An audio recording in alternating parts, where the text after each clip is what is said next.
Greetings, fellow spirit detectives. Blue Dragon 5 here. And Jacob Weil. After our long journey into Dragon Ball, we've decided to turn the page in our Shonen Jump catalog to our next story, this time venturing us into the familiar sounding yet spirited world of Yu Yu Hakusho. Last time, Blue Dragon 5 and Jacob watched Yusuke Urameshi die and return to the living world as a spirit detective. Along the way, he befriended his rival Kuwabara, as well as reformed demons Kurama and Hiei. Now, the team faces their biggest obstacle yet, a gauntlet of demon challengers, each more imposing than the next. With everything on the line, see which team comes out on top in the Dark Tournament Saga.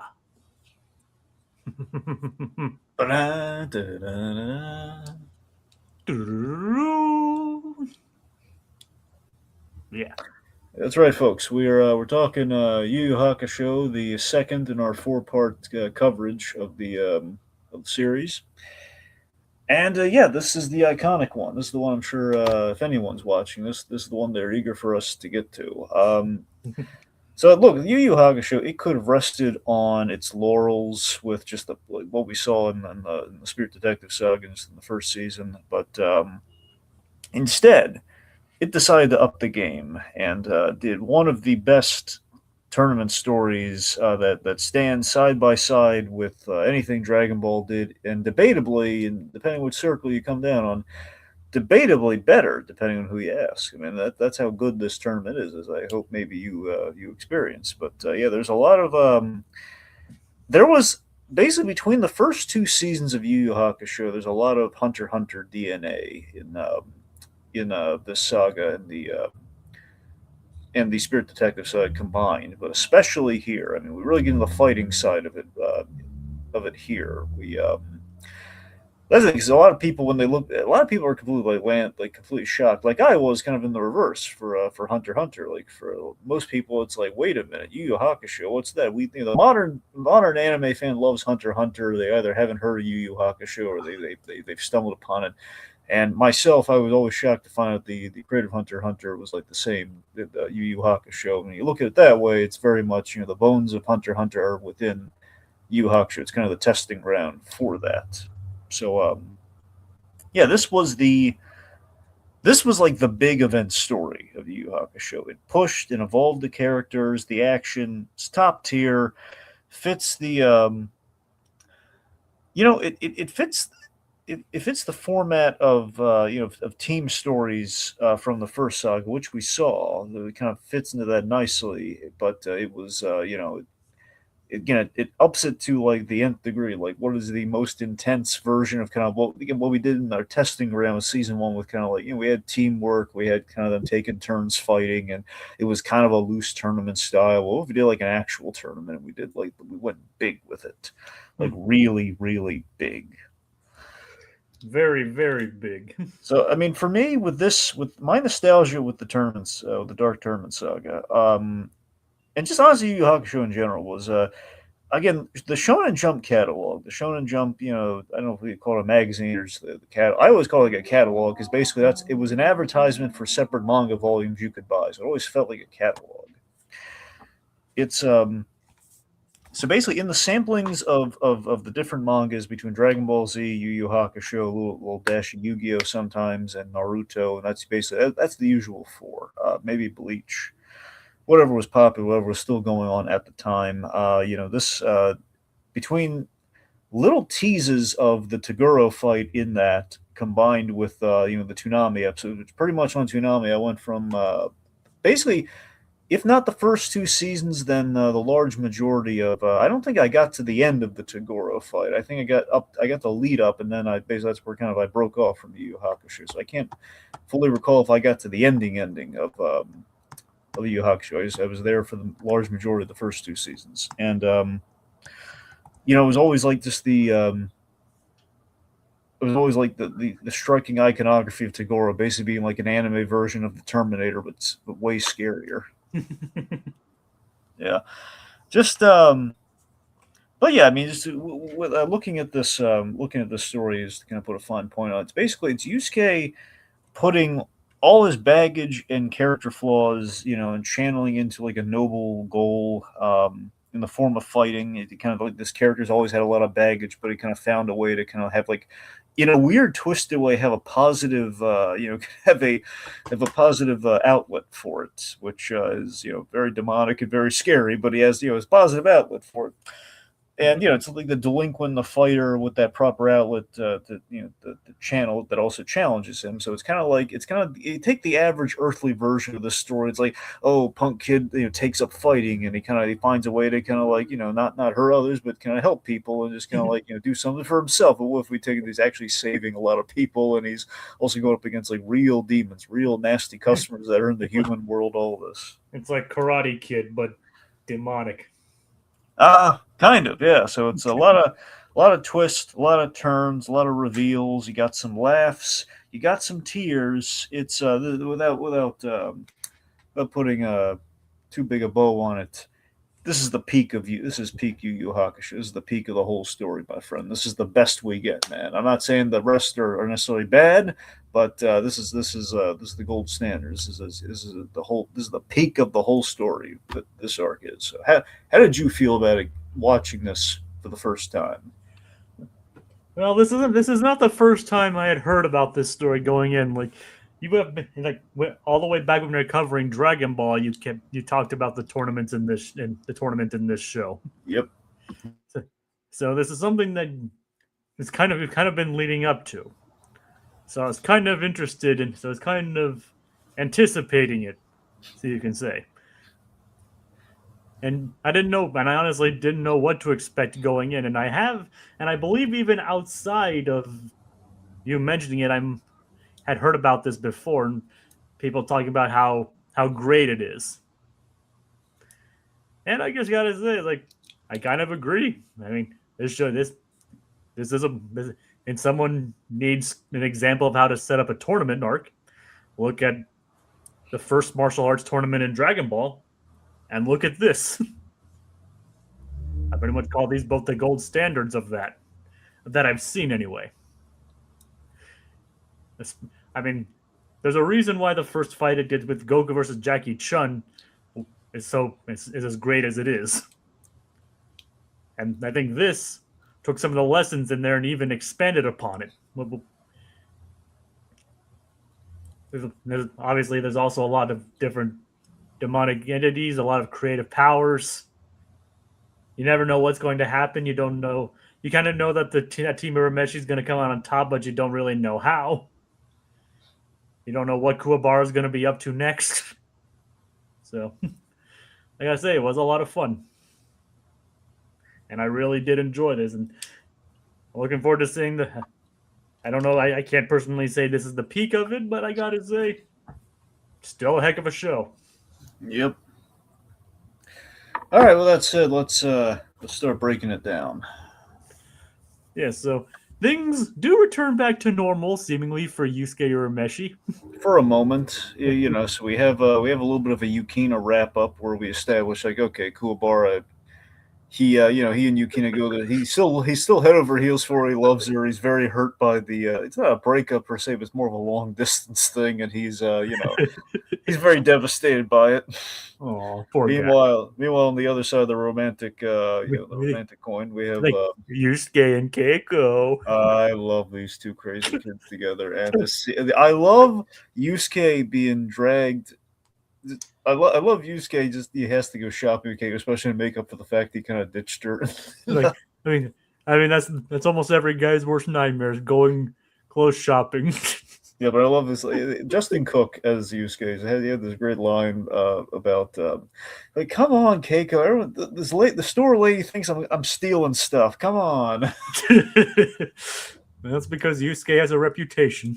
That he does. Anyway, so yeah, so I love we have like a little cute little date going on here, and of course, all the while, I guess in Spirit World before we link up to that. So we revealed after the rescue of Yukina that Tagoro faked his death, faked his demise at the behest of Sakio. Who he was really working for, and not Tarukane. Yeah, of course, Tarukane, he's having his meltdown about being poor now. I am a street bum, ha ha ha, and then basically gets his head just like flicked off by Tagoro. Yep. By the way, same voice as Oolong. Yep. Yep. So that's what I mean by the familiar voice comment, by the way, folks. All of our Dragon Ball talent, Funimation talent, that is in the show. Well, early 2000s Funimation. There's a lot more people working for Funimation and Crunchyroll now. All right, fine. The OG Funimation crew. I mean, some of them are, and a lot of them are still there to this day. I think like Justin Crew, like Justin Cook is still there. He might be there. I know that Eric Vale is still there to this day. Yeah. So anyway, so Tagoro. So the whole reason he did this is, he asked Sakia while serving his needs and doing his job. He did have a light bulb moment. This is important for our story, especially where it ends ultimately. So Tagoro got a light bulb moment here fighting Yusuke. He sees potential in the boy, and he wants to fight both him and light the bulb. Yeah, he wants to have a rematch against Yusuke and Kuwabara, but particularly Yusuke. So he interrupts Yusuke's date. Yeah. Too bad Keiko doesn't understand, or nope, he doesn't. Not this juncture. Well, what happens is, well, technically, it's not that she doesn't understand; it's that he basically threatens Keiko. Well, Toguro does. Yeah. So Tagoro basically he does a little demonstration for Yusuke, kind of directs him aside from where the public is, and he demonstrates basically one, he's alive, and just proves that like basically through that fight, which already is a big insult. He uses 60% of his power and levels an entire parking garage. Yeah, and Yusuke for the first time in the series, I really look at it, Yusuke's. I mean, I guess maybe the second time ever, because when he was his first fight against Goki, the demons, the first time he kind of felt he was kind of taken aback by, oh man, I underestimated this guy. This is the first time really Yusuke feels fear, which Tagoro he relishes in. But yeah, so which also explains a lot of his motivations later on too. Oh yeah, so Yusuke for the first time is afraid. Basically, he's been given this invitation to the Dark Tournament. So he and Kuwabara. And the important thing is, it's not optional. It's mandatory, as in if you don't show up, you're going to kill all your loved ones. So Keiko is in danger, and he's severely outgunned at the moment. So this leads to 2 months of intensive training with Genkai, and of course they need a team. So we have Kurama and Hiei and some fifth person we haven't met yet, who are training. We're all training together. Yeah. Who could it possibly be? So Kuwabara is training with our demon crew. And they regroup for the boat preliminaries. The prelim on this boat that takes them to the island. I think it's what the island's name? Hanging Neck Island. I keep wanting to say Hangman Island. So Hanging Neck Island. So so they're on this boat on the way there, and so we reveal so Yusuke, and I love the little subtle dynamic. Yusuke and Hiei. The idea that again, I love that Hiei is basically Chuck Hubert's kind of. It's kind of his version of Ra's al Ghul. Every time I hear his voice, it makes me want to hear him as Ra's al Ghul, because I love call him detective and everything. And just the idea that he's so imposing, but he does have a genuine respect for Yusuke and how formidable he is, because he did beat him. He's like the one person in his mind that ever beat him. Well, Ra's al Ghul does mean demon's head. Well, yeah, so it's not completely off. Yep. Anyway, so the idea that so after catching up and just demonstrating his speed, Yusuke is dead tired. He's asleep after all that training, or at the very least, he is in such a meditative state. It's pretty much sleeping, but he's kind of awake. He's kind of cognitive about what's going on, but he's not dead, but just dead tired. And Yusuke brought with him the fifth fighter, the masked fighter. Okay, so one thing we should probably acknowledge with the masked fighter. Am I correct in assuming you sussed out who that was pretty quick? Pretty obviously. Who else would it be? Now here's the thing. Now, to be fair, in the manga, the masked fighter thing plays a lot better because one, black and white could always be different colors. Two, it is the whole point of the masked fighter is that it's kind of obvious who it is, but it's a misdirect when we unmask the fighter at first. Yeah. Yeah. But but let's see, where was I going? Oh, right. Anyway, the main thing is that the voice. I think that Linda Young is doing a great job being Linda Young. Yep. But anyway, but yeah, basically with the younger voice. But by the same token, though, I mean, if you know that voice, and if you know voice of who she actually is, it's like okay, it's pretty 1-to-1. Oh, but to be fair, she doesn't really speak until the tournament. Yeah. So they kind of keep that hidden. Yeah, so I mean that's the thing is the manga may play it's a little bit better in terms of not putting two and two together, but either way, it's I'm fairly certain that even in the manga, it'd be like, okay, it's kind of obvious who that is. I mean, she would be the first suspect to put it, but then again, the whole misdirect maybe plays a little better. Without the color and the voice, you also have the size. Yeah. So, I mean, because what other prominent character was that size? Yeah. All right, so we have this preliminary battle on the boat, and the idea is like one fighter, it's a battle royale, and that's how you kind of qualify for the 16th spot. And obviously, everyone on board wants the 16th spot. Yep, and of course, after Mass Fighter wins fair and square, they're not happy about it, try to kill him, and does not go well. Nope. All right, so the Dark Tournament. Let's talk about the world building of the Dark Tournament. So the Dark Tournament, essentially, Koenma, maybe his father, but I mean, given how far back it's gone, but Koenma essentially approves the Dark Tournament because it's like an outlet for demon crime. Like it helps keep demon crime down. Yep, and it's orchestrated by a bunch of wealthy humans. Yes, the committee, who essentially, I forget if they're entirely composed of them, but majority of them are the Black Club that we introduced on the video screens in the previous season, including Sakio. Yes, and they're also team owners for the most part. Like most of them, own teams that are involved in the contest. So we also have our. And it's Koenma, not a. And Koenma himself is representing Team Urameshi. Yes, and he's sporting a heartthrobby look. the teen heart, because he doesn't want to be seen as a baby, as a toddler. Yeah. Yeah. So, we have it's not a tournament without a fun announcer. So of course we love the announcer from Dragon Ball. Let's make no bones about it. We love that guy. Oh yeah, he's great. I love the announcer guy. By the same token, though, we have a lot of fun with Kodo and later Jiri. Yep. Of course, Kodo is basically our fox girl. And what about the fox girl? Sorry. No, basically we have Kodo the fox girl. Yep. Almost like a kitsune, but not quite. Yeah. And later we have Juri's kind of like a fish girl. Yeah. And for a brief moment, we even have the blue ogre doing it. Yes, George the ogre. I haven't heard him be called George. No, he did his little chant for himself. Is my name is George, and he said it. I don't remember that, but all right. No, he did. I think he also said it when he was talking to the announcer. It was in there like one or two times, but yeah, his name that's George the ogre. Well, George. All right. Briefly, you can look. Koenma calls him ogre, so whatever you want, it's fine. And he's called in the credits. He's just called Blue Ogre.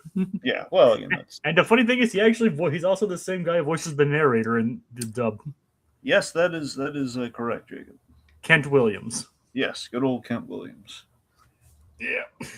All right. So let's see. Oh yeah. Anyway, so also we have like a lot. The Dark Tournament plays by different rules than the World Martial Arts Tournament that we're used to. So we have 16. They're team fights. And it's a lot more. It's a lot more fixed too. Yeah, a lot more fixed. It can be lethal.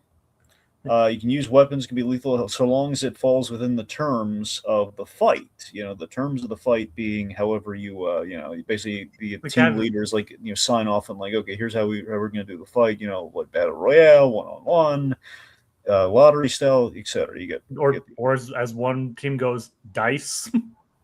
Well, yeah. So anyway, they yes, basically you have that, and you also have just the idea that if you're out of the ring for the count of 10. So if you're out of the ring or you're down for the count of 10, that's that's a loss, and or if you get knocked out or killed. Yeah. Pretty straightforward, but again, different enough from the World Martial Arts Tournament, which I appreciated. It is different enough, and so it's not like a retread of other classic tournament arcs. Yeah. All right, so let's we're gonna go through the matches here because essentially our heroes have they have 5 battles. So we have 16 fights. Really, we spend time with 5 matches, which our heroes go through. So, and each match pushes everyone to their strongest, to their peak strength. As they kind of each fight, they're getting they're kind of making it by the skin of their teeth and getting stronger in the process, which is really cool to track when you watch the show. Mm-hmm. So first off, Team Rikoyakai. Kuwabara. First off, Kuwabara versus Rinku. Is the Renku is this little kid who uses yo-yos, like really cool yo-yos. And so we have so again we have kind of our gag manga fight with these two, which again is kind of throwing you off the scent for just how severe some of this could be. So Kuwabara, he long and short of it is Kuwabara's on the ropes or the yo-yo strings. As he ultimately Kuwabara again he's pretty crafty here. He uses his spirit sword as a slingshot himself, and then you think okay he's a goner, but that was actually really cool how he used it to get back in the ring. I love that. He used to get back in the ring, and then he basically bent the light of the sword to get the kid, and he basically won, but because the kid's like dead tired, he's slightly injured, but he's just kind of had it with I love the kid. It's just like, oh man, this Kuwabara, Kuwabara's fighting spirit cannot be deterred, and he's like, oh no, he just keeps coming back, and he cheats and he forces a ring out, which is very unsportsmanlike, but And the only reason Kuwabara really lost is because Yusuke was mocking Kuwabara in his sleep, and Kuwabara decided to step out of the ring and scold him.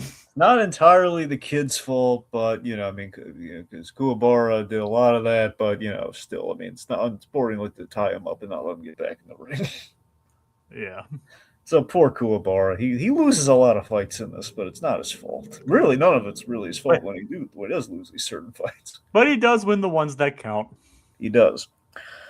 All right, so next we have Kurama and Roto. Roto is this honorless demon whose big go-to move is he blackmails his opponent. So he's blackmailed Kurama by threatening to kill, having his associate on a push of a button, ready to kill his mother.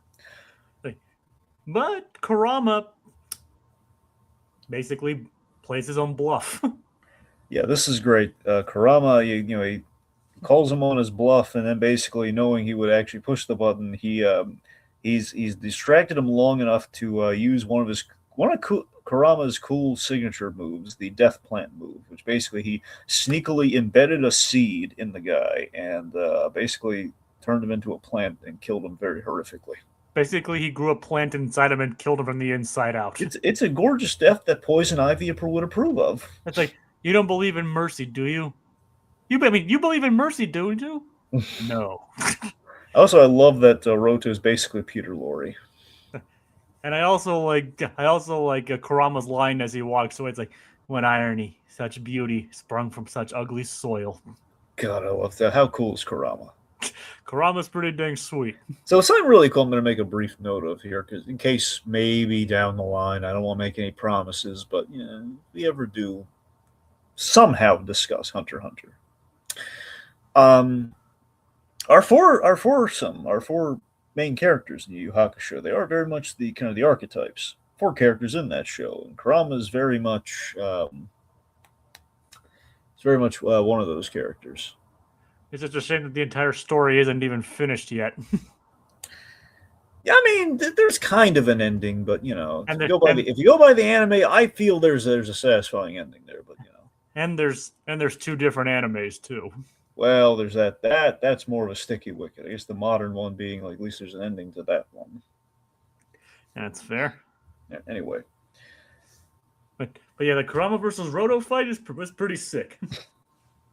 Yeah. Oh, I think it was Kurapika. That's what I was thinking of. It was Kurapika. Basically, Kurama is kind of Kurapika from Hunter x Hunter. All right. kind of the strategist. It is kind of interesting that there was a that that the author worked on a story between Yu Yu Hakusho and Hunter x Hunter. I mean, he's done a lot more than just those two. But I Oh, for know, sure. I'm just saying for these purposes, that's like the biggest success he had, though. yeah, Well, the two biggest successes that he had, but the later one being, and also having a good wife, having a also famous wife too. well, he's a man of good taste. Yep, All right, so Hiei and Zero. Zero was kind of an interesting one and kind of thematically appropriate for Hiei to go against a heat demon. Yep, a lot of build up. I love the subversion here, where we were expecting like a big battle with Zero. Like he was like the big bruiser of the team. Of course, the real bruiser had been completely hidden the whole time. So Zero basically brings a Hiei. He pulls his big technique that he's been working on, the Dragon Dragon of of the Dark Darkness Flame. Flame, which is a Or as cool, he says, Dragon of the Darkness Flame. which is a cool title. Yeah, it's awesome. And it basically takes the man is literally a singe mark on the arena, Basically, nothing but a little smudge staining the wall. which that's impressive. Again, Hiei just how this Hiei keeps getting cooler. But it takes a massive toll on Hiei. It does, but he's hiding it, and only Kurama can tell. Yep, until later, that is. Yeah. When it becomes more and more obvious that something is not right with Hiei. Next up, we have seemingly just the matches will keep going, but then two of them are terrified by Hiei and they try to run away, and they pretty much get killed by Chu. A drunk guy with a blue mohawk and an Australian accent. So Chu is a very fun character. Chu is basically this Aussie drunken master type, and Yusuke's woken up by the smell of booze, just like home. I think it reminds him of his mother. Yep. Apparently, I read in the manga that she actually is there and his mother's actually there at the tournament. I gotta be honest. I completely forgot about. I'm not. I read it on the wiki that apparently Atsuko is actually at the tournament with them. Now, do you know if she replaced Suzuru? I think Shizuru was there too. Okay, so they're all there. Oh, by the way, we should probably mention that real quick. So yeah, Botan. So one, you know me, I love me some Botan. Oh yeah. Few things of Botan. One, I love the scene early on when she was like grilling Koenma over like putting Yusuke in these dangerous situations, like put him up against Tagoro and everything. And then of course the ogre says, "Here's your funeral suit for your eulogy for Yusuke." Botan is like so mad after Koenma was denying the whole thing. Yeah, it's like, of course I have faith in Yusuke. Here's your funeral stuff, sir. He never has faith. Hey, he's keeping his options open. I mean, he keeps trying to, like, the last arc, he kept trying to make Kuwabara spirit detective. It's really funny. But Yusuke is the one who keeps, stepping on up. Yep. So I love that Botan. She really cares about Yusuke, like more than just like an assignment. She really does care for him, and she's like that. That's again. There's something very sisterly and kind of maternal about Botan in relation to Yusuke that I just love. And it almost kind of gets to the point where you forget that she's the Grim Reaper. Yeah, but again, it's the idea of like having a relation. Again, he kind of has a relationship with death to a degree. It's like a friendship with death. Oh yeah. Only you didn't have to win limbo.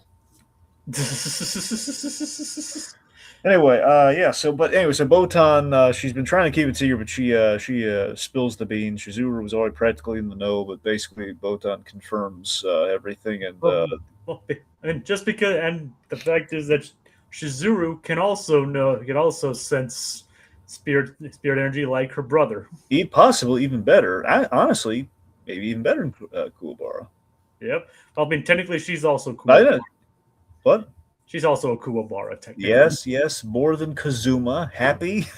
I know. I'm just being pedantic. All right. Shallow and pedantic. Yes, shallow and pedantic. Okay. That was me. Enough about your food, Jacob. Yes. Anyway, so she's not buying any of their excuses, and and she takes herself and Botan and Keiko to the Dark Tournament. Yeah, so they're all at the dark. So again, it's just really fun, like taking Keiko into like the world. One of the other reasons this season's really good. Like everyone's in the know. Like we're firing all cylinders now. Because basically at the end of last time, she was confused about Spirit World being the detective agency that Yusuke worked for. This Botan's lame excuse. And then you can tell that either the author kind of decided that it would be better to have her in the know, or it's like, yeah, we might as well just let her in anyway. Yeah. So it basically takes her to the tournament. We probably mentioned too, like Hangman Island is in the human world. It's not. They're not going to the demon world. I don't know if I watched that or not, but yeah, you didn't. And it's Hanging Neck Island. I keep doing Hanging Neck Island. Yes. So let's see. Anyway, okay. So point being, so Chu and Yusuke are about to fight, and of course we have some really fun, just drunken master jokes with Chu, like like the idea Koto has to translate his drunkenness, like saying like he's an alternate, but only because he got drunk during the rock paper scissors. Oh yeah, or is he called, or is they called paper rock scissors? Yeah. Even like it's weird not saying rock paper scissors. Yeah. You know what I mean? Yeah. It just feels wrong saying it in any different order. Well, he's drunk anyway, so it's fine. Yeah, but Chu proves to be like the first big challenge for Yusuke. And Yusuke takes a liking to him. He's a crazy SOB, and he really responds to that. Where this guy, like, out of respect that he demonstrates the spirit gun, so it's like no undue like surprise. And then on the flip side, Chu he demonstrates his ogre killer whiskey or his ogre killer alcohol, and he drinks it, and then I love the anticipation. You're imagining a big power up and everything, and a power up does come, but at first he throws up. He just apparently he can't hold his liquor. Well, he can, but apparently Ogre Killer has a very high alcohol rating. Yes. Anyway, so the two of them they battle all out. Yusuke pulls out the spirit gun ×2, which is amazing, and now he can do 4 of them. Oh yeah. So I like how we can keep count of that too, like the rounds and the guns, so to speak. And it gets to the point. And what happens is, I love the part where Chu basically creates this huge amount of energy, but Yusuke shoots straight through it with his double, which is great. Well, by the way, I love with the spirit gun too. It's like, why is it 4? Well, he's got 4 fingers. And if you look in the gun pose, well, the thumb doesn't technically count, at least not. I don't think it ever counts, but it might not count yet, at least. But that's not the end of the match. No, it isn't. So they're basically depleted of energy. So it's like, well, how are we going to rationalize this? They have this, again, having this respect for each other. Chu pulls out 2 knives, and he suggests a knife's edge death match, which is one of the big highlights of the Dark Tournament, barring the obvious climax. Seeing their feet go up against the knives and the blood coming out. I was flinching the whole time during that. It's just this intense boxing match, and they can't cross it the knife's edge. And if you cross the knife's edge, you die. So neither of them cross the edge. It's just this brutal battle, and at the end, it's just great. Like Yusuke, he wins the match, and it's just like, hey, mate, you gotta, it's a death match. One of us is still alive, so Yusuke, he refuses to kill him so he can fight him another day, which Chu really appreciates. Not in a cowardly way, but just sees the respect in that. But I kind of love the reason how Yusuke won. It brought back his hard head. Yep, used the headbutt, which was great. One of the awesome headbutts. His head was harder than Chu's. Yep. No wonder he won. Chu didn't stand a chance. That was probably because Keiko kept slapping him so much. Oh yeah. Anyways, I love Yusuke yelling at the crowd. We have this great arc with the crowd. The crowd's very anti-human. They're very all demon. They hate Team Urameshi, and they're rooting everything against them until if you have something to say it to my face, or else say it to my fist. Yeah, which is just great. Like Yusuke tough talking all those demons without hesitation. Like yeah. All right. So next up, Team Dr. Ichigaki, basically the Team Ichigaki. So we have this demon doctor who turns three honorable fighters into these monsters by putting these I'm trying to remember what the name of these things are. It's kind of a Varukane thing or something. Varukai.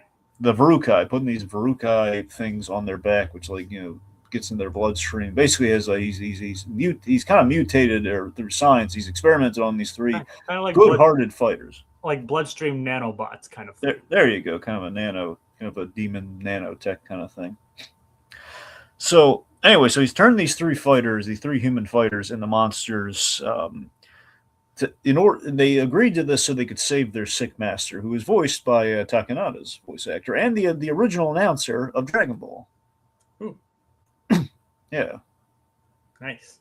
So anyway, so the doctor, he's but we reveal as the fight goes on, the doctor actually infected the master in the first place, and he was also he was responsible for Hiei and Kurama being delayed, sicking robots on him. Yep. Mitamura's students as well. Yeah, that's the name of the masters, Mitamura. Okay. And Hiei and Kurama actually bring Mitamura to the stadium, which is nice. But before that, though, I like the disadvantages, and this is the other fun thing about the tournament. Like Dragon Ball, there was kind of a day-night cycle. Sometimes they tried to get through a few fights in a day, but occasionally there was a break. And here, it's not just that there's not a break; it's the fact that they were carrying over the damage from the previous fights. He is got a damaged arm. Yusuke, the next day he's having trouble summoning his spirit energy, so he's kind of tapped out during this fight. But that leads up to the masked fighter. Yep, and Kuwabara, who gets knocked out pretty easily. Well, that's the thing. So Kuwabara, not even so much knocked out. Kuwabara, but he does manage to get through to them and appeal to their humanity. Yeah, so Kuwabara had this nightmare using his spirit sensitivity. He basically got the backstory on these guys, and of course, Kuwabara's honor code, one of the best things in the whole series. Kuwabara's honor code. It's like they knowingly can't go lethal with these guys. They have to, Kuwabara, he's trying to reach him. He's trying to have him seeing the pain and them being forced to fight. There's no honor in what they're doing here. He's trying to wake him out of it. And Kuwabara takes a heck of a beating, which it makes him cry bloody tears, from the blood that's being pumped into him. And they even beg for Team Urameshi to kill them. Yeah, which again, and Yusuke is about to reluctantly do until the masked fighter steps in and uses the spirit wave. Which is definitely a big clue, and another big clue as to who the masked fighter actually is. Basically, the spirit wave is you're right, big hint. And but again, it's also like the suspicion and how we just kind of play on it. Where eventually, when the mask comes off, it might have been this fight actually when we do the spirit wave. Pink hair. Mm-hmm. So it is seemingly not Genkai, despite the spirit wave being her signature move. And there's mystique, and I can respect what he's going for here. And look, I'm into it. It's just I can imagine that's like the one quibble you can make in terms of the translation from manga to the anime, but I think it fits the story well with what they're doing, at least from a writing standpoint and all that. Anyway, so the spirit wave is also kind of like a send up to the spirit bomb in the sense of if you're evil, it'll kill you. If you're good, you're pure, you have nothing to fear. That's why these guys are basically right as rain. They're fine. Yusuke is beyond ticked off at Ichigaki and what he's done. And Ichigaki injects himself, turns into a giant monster, and Yusuke takes him out like one punch. Yep. Man. His mutation didn't really do much to help him. Just made him uglier. Yeah. Knocks him into the stands. Yeah. And as you mentioned, Mitamura's students are fine because the spirit wave purified them. Yep. Because of the fact that their souls are actually good. Did you notice if the what's the thing called in their backs again? The Varukai? The Varukai. Sorry, I wrote it down, but I forget how to pronounce it. Varukai. Do you notice that the Varukai was still on them after all that, or is it just not turning evil? I think it was removed. I think it was completely removed from them. I like to think it was completely removed. I think you're right. So yeah, it's cool. Because if I remember, one of them was on one of their mouths. Maybe one of them. Yeah, I guess you're. maybe. I think one of them had it on his mouth, and I think didn't have it on it afterwards. All right, so the committee, the tournament committee, begins to cheat very egregiously. This next fight's pretty much all cheating. So first off, which again is a fun aspect we don't have in the World Martial Arts Tournament. You know, it just makes our team even more the underdogs, and the fact they're playing it straight versus like the tournament committee just cheating it every which way. Particularly this one guy who owns this. Even Taguro hates this guy because it's ruining his chances of fighting Yusuke. Butajiri. Yeah, Butajiri. So so Team Masho. So with the Team Masho fight, Kuwabara is very very hurt, very beaten. He's still recovering. We have some fun sideline stuff with him and Botan. Yep. And of course, and oh, by the way, real quick, I love. I think we call her Coach Botan or like trainer. Trainer Botan. I love Trainer Botan. She looks so cute in the like the suspenders and like like kind of coach get up. Was apparently an anime creation, not part of the original manga, from what I read. Love it. Yep. So thank you, Piero, for that. Thank you. But then the committee also cheats further by sending out a nurse to to help Hiei and the masked fighter. Not just any nurse. Hello, nurse. Hello, Ruka. Yeah, hello, Ruka. So we have the very sexy Ruka. She's not wearing much, which is appreciated. Well, at first, yeah. Well, at first she's wearing a standard, sexy nurse outfit. Which already Yusuke's like, okay, I redact my previous joke. he's like, I don't need to see a nurse at that, because it's like, okay, maybe I do. He is a teenage. So she deems Hiei and the masked fighter unfit to fight, which of course is complete BS and keeps him in a force field. And I mean, Yusuke is a teenage boy after all. Yes. So that explains a lot. But then when she's revealed to be an enchantress, yep. Basically she has special ropes to basically keep them trapped and sap their energy. Mm-hmm. She's wearing even less after that point. I love the gag where the audience is like, I know we kind of hate the humans, but we're kind of rooting for Hiei to break the ropes and get out. Even Koenma. Yep, which is it.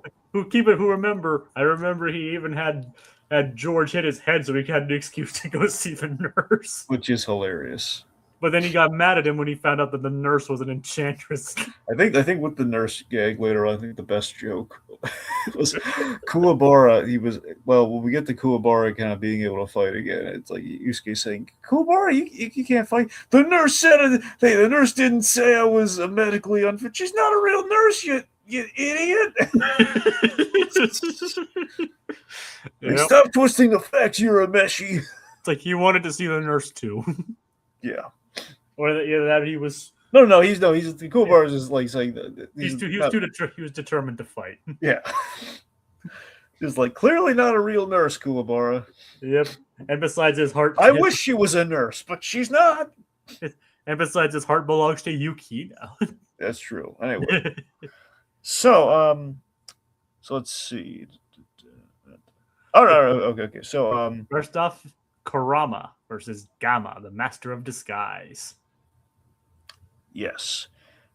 So Kurama. So again, it was also great in this too. Is like it's kind of strategy and strength playing here, where Kurama basically his strategy is okay. Look, give me the first poke at these guys, so I can analyze how they fight. In case one of them wins, you'll know I can tell you how to beat them.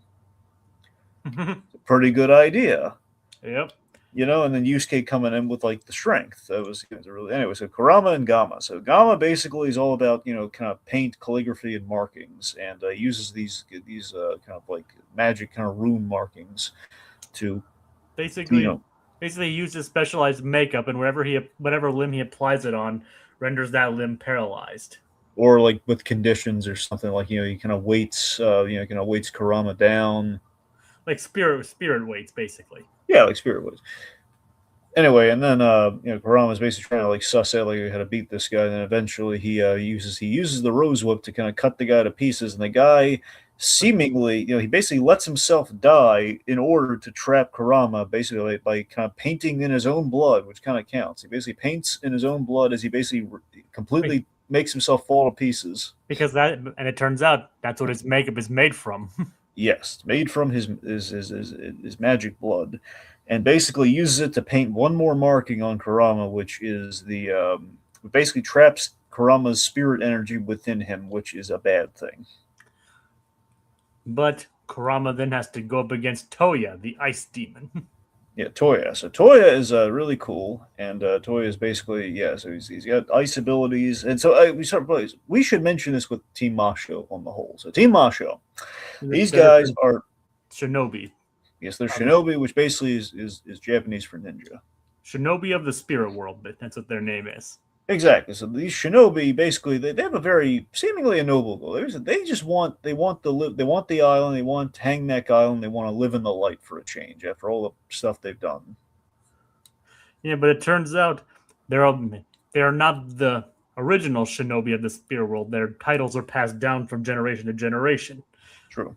And as the mass fighter points out, they chose their successors poorly. Oh yeah. Well, with the exception of two. Yeah. So Toya's actually a pretty honorable guy. He's basically like Kurama in terms of he's very cold logic, this guy. So anyway, so he's he kind of regrets having to kill Kurama, but he's gonna do it so he can get what he needs. And then thankfully Kurama, he very craftily, very crazily, he uses the death plant from within to beat Toya. It doesn't kill Toya, but just to beat him. But it also renders Kurama himself unconscious. Yeah, so Kurama's basically hanging on by a thread. Like he'll be fine, but he needs a rest. But he's a bad luck on him. We have another BS rule here from our corrupt tournament committee. Because Bakken basically proclaims that Kurama didn't leave the ring, therefore he has to fight despite being unconscious. Yes, pretty much unconscious, and just taking such a savage beating while he can't defend himself to Bakken. And Yusuke is getting so ticked off, he threatens to blow him away with the spirit gun without hesitation, and I love it. And Hiei was about to attack as well. Yeah. That's what I'm saying. Hiei and Kurama, they're a duo, man. They're Hope and Crosby. He can't, he doesn't. It's a very deep bond that these two guys have, even though Hiei would never admit it. Yep. Yeah. Basically, we say that a lot. Hiei would never admit it. That's true. So anyway, so Yusuke steps in. He takes on Bakken. This is an awesome fight. So initially, Bakken's whole thing is cowardice. He's a big bruiser, but his whole thing is like he uses sweat to kind of create this steam, which is disgusting. Oh yeah, it's gross. It's like a smoke screen. And anyway, so Yusuke uses his brain here. Yep. Uses a spirit gun to basically blow away the impact of it, to blow away the sweat. And then easily, this guy is so cowardly. The guy's begging for his life after Yusuke kind of beats him senseless and is basically threatens to break every bone in his body. And after the guy tries a dirty move, Yusuke then proceeds to actually break pretty much every bone in his body awesomely. I love the quick inserts. You see the bones break. It's so but it's like yes. And Bakken begs for mercy hypocritically enough. Yep, and this Yusuke again, he is not happy with how he treated Kurama. And then he hits him on the head then he hits Yusuke on the head with a rock. It was a big rock. It was a big rock. Yeah. But, of course, Yusuke's head being hard didn't affect him at all. Nope. So, Bakken, dummy. Bakken, he's done for. Yep. So, then we have Yusuke and Jin. So, yeah, another nice guy from the team. So, Jin, basically kind of our Irish wind demon. Which is... And we do get to see a little bit of the nobler side of Jin when he flies up and savors the beauty of Hanging Neck Island. And I get the idea that his is probably where the goal of being in the light and just kind of having the beauty of an island, a place to live. So Jin has very simple needs. Jin's a really cool guy too, and I like that Yusuke really respects him. And this is kind of like a Goku fight from classic Dragon Ball. Like two guys just kind of like the fight, and they're kind of rough and tumble guys, but they they're lighthearted about it. Jin naturally being having the wind affinity is able to fly around and dodge Yusuke. And of course, the tornado fist, signature move. Yep, and I love he uses like the double tornado fist and everything. The idea that until Yusuke eventually catches one of these, and it is not is easier said than done. And eventually, Yusuke uses kind of a flawed version of the spirit wave, but it works. And he catches the tornado fist. Yep, and tosses him out of the ring, and he wins. And this bit, one of my favorite Botan deliveries ever. Okay. Yeah. Oh, he even made a friend. She's proud of her boy. Yes, she is. It's not her boy, but he's her boy. Oh, he's her boy. You've seen his mother. Come on. And it's like she's not. It's like he's not her boy, but she's her boy. If that makes sense. Okay. It's like not her son, but he's her boy. Yeah. All right. Let's see. So then the committee cheats yet again, claiming like the Kodo didn't do the 10 count. We're delayed in the 10 count. So basically, this arc really makes you hate Butajiri. Oh yeah. Because Butajiri is the one that is pulling all these BS rules against Team Urameshi.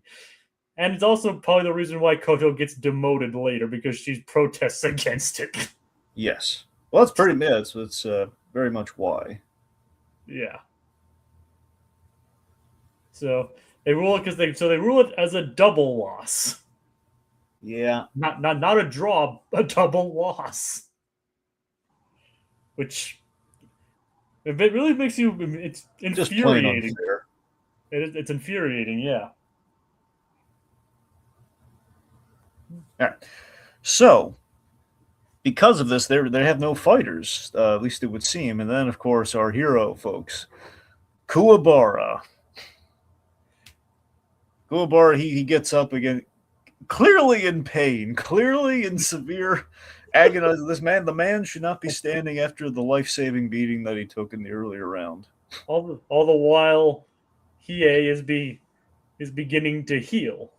Yep. Of course, while he's healing, even if Hiei broke out, he would still be ineligible to fight, despite being Ruka, who's clearly fake. Clearly, is like not a real nurse, not a real professional. It's been very much proven she's a cheating tactic. Yeah, but I don't think the demons care. No, they don't. They care if Hiei breaks loose, but and they care about the result. Yeah. But they don't care about the rules. Yeah. Because, they're demons. True. So we have Kuwabara facing Risho, and this is a really great Kuwabara moment here, where he knows he's outmatched. We learn that Kuwabara, the only reason he's standing right now and he can't summon a spirit sword because his spirit energy is being used to keep him alive. Which is a really cool thing with how the spirit energy works, by the way. Yeah. But then he hears a familiar voice calling him. Not yet. Real quick. Right.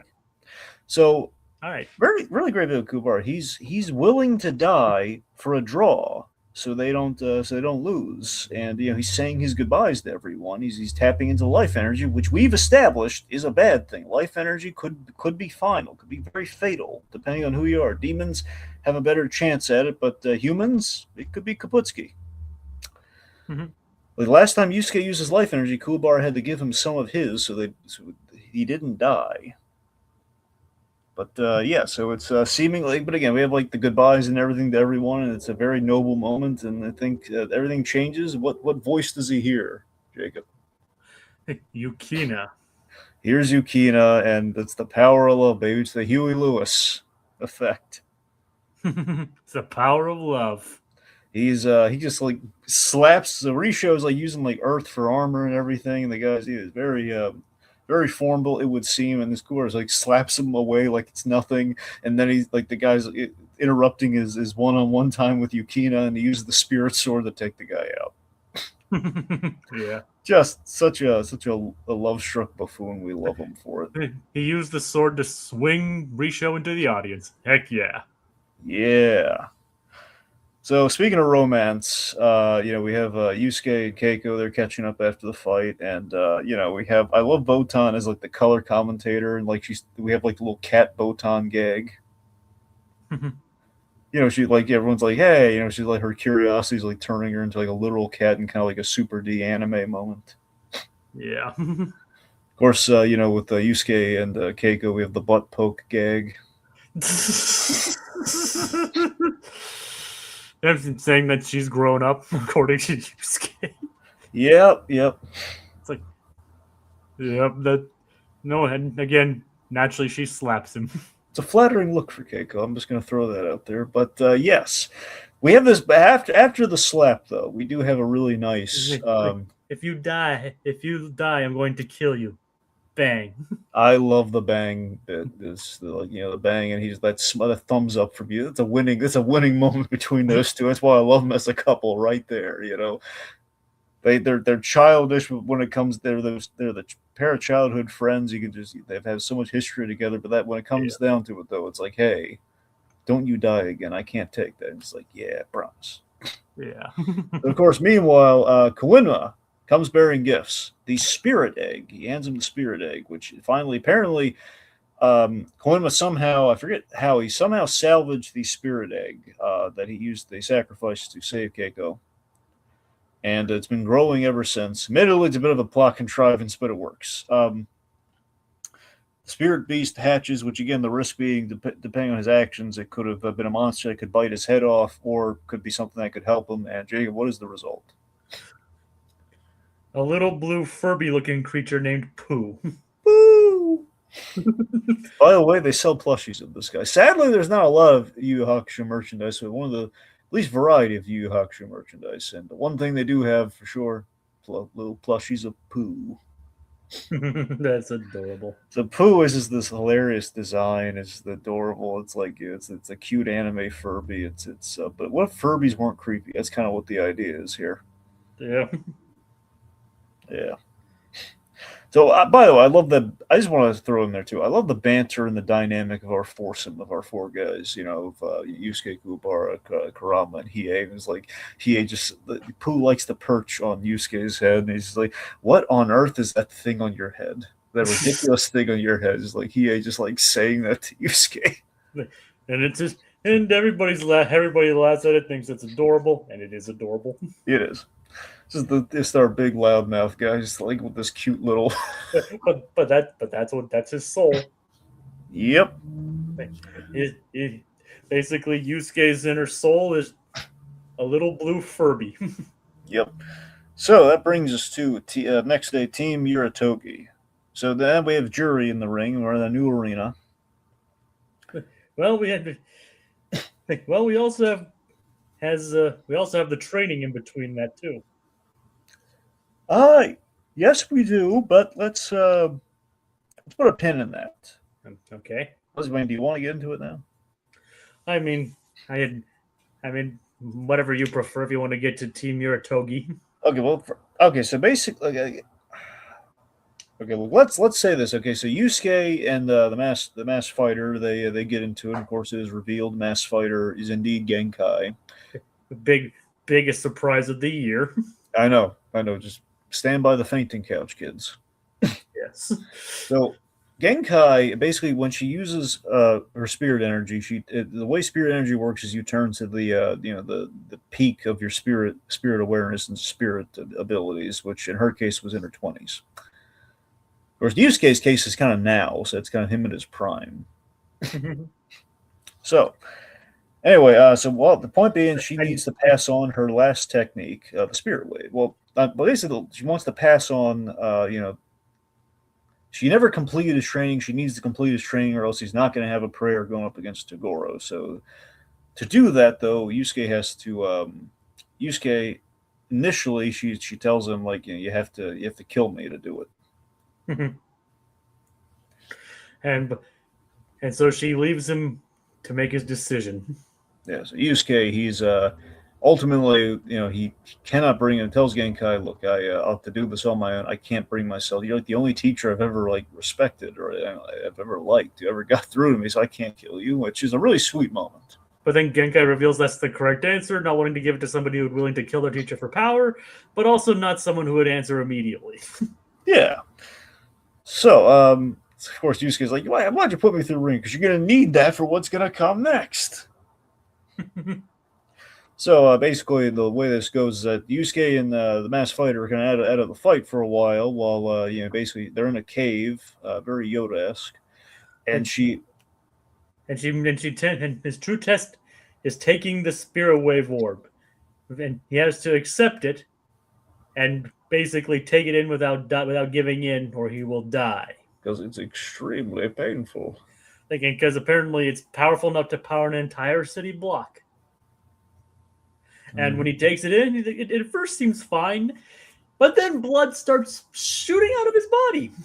Yeah, it's and then what kills me is that he has to. Genkai thinks he's gonna die. She starts to take it out. She takes that all away, and he puts it right back in, starting it all over again. That's the thing. That's kind of one of the earliest times that Genkai actually shows concern. Yep.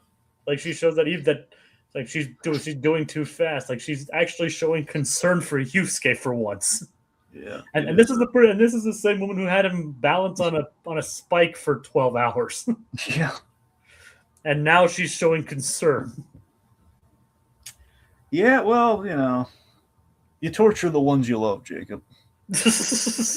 and as Genkai says later, Yusuke is her favorite dimwit. Yeah, it's true.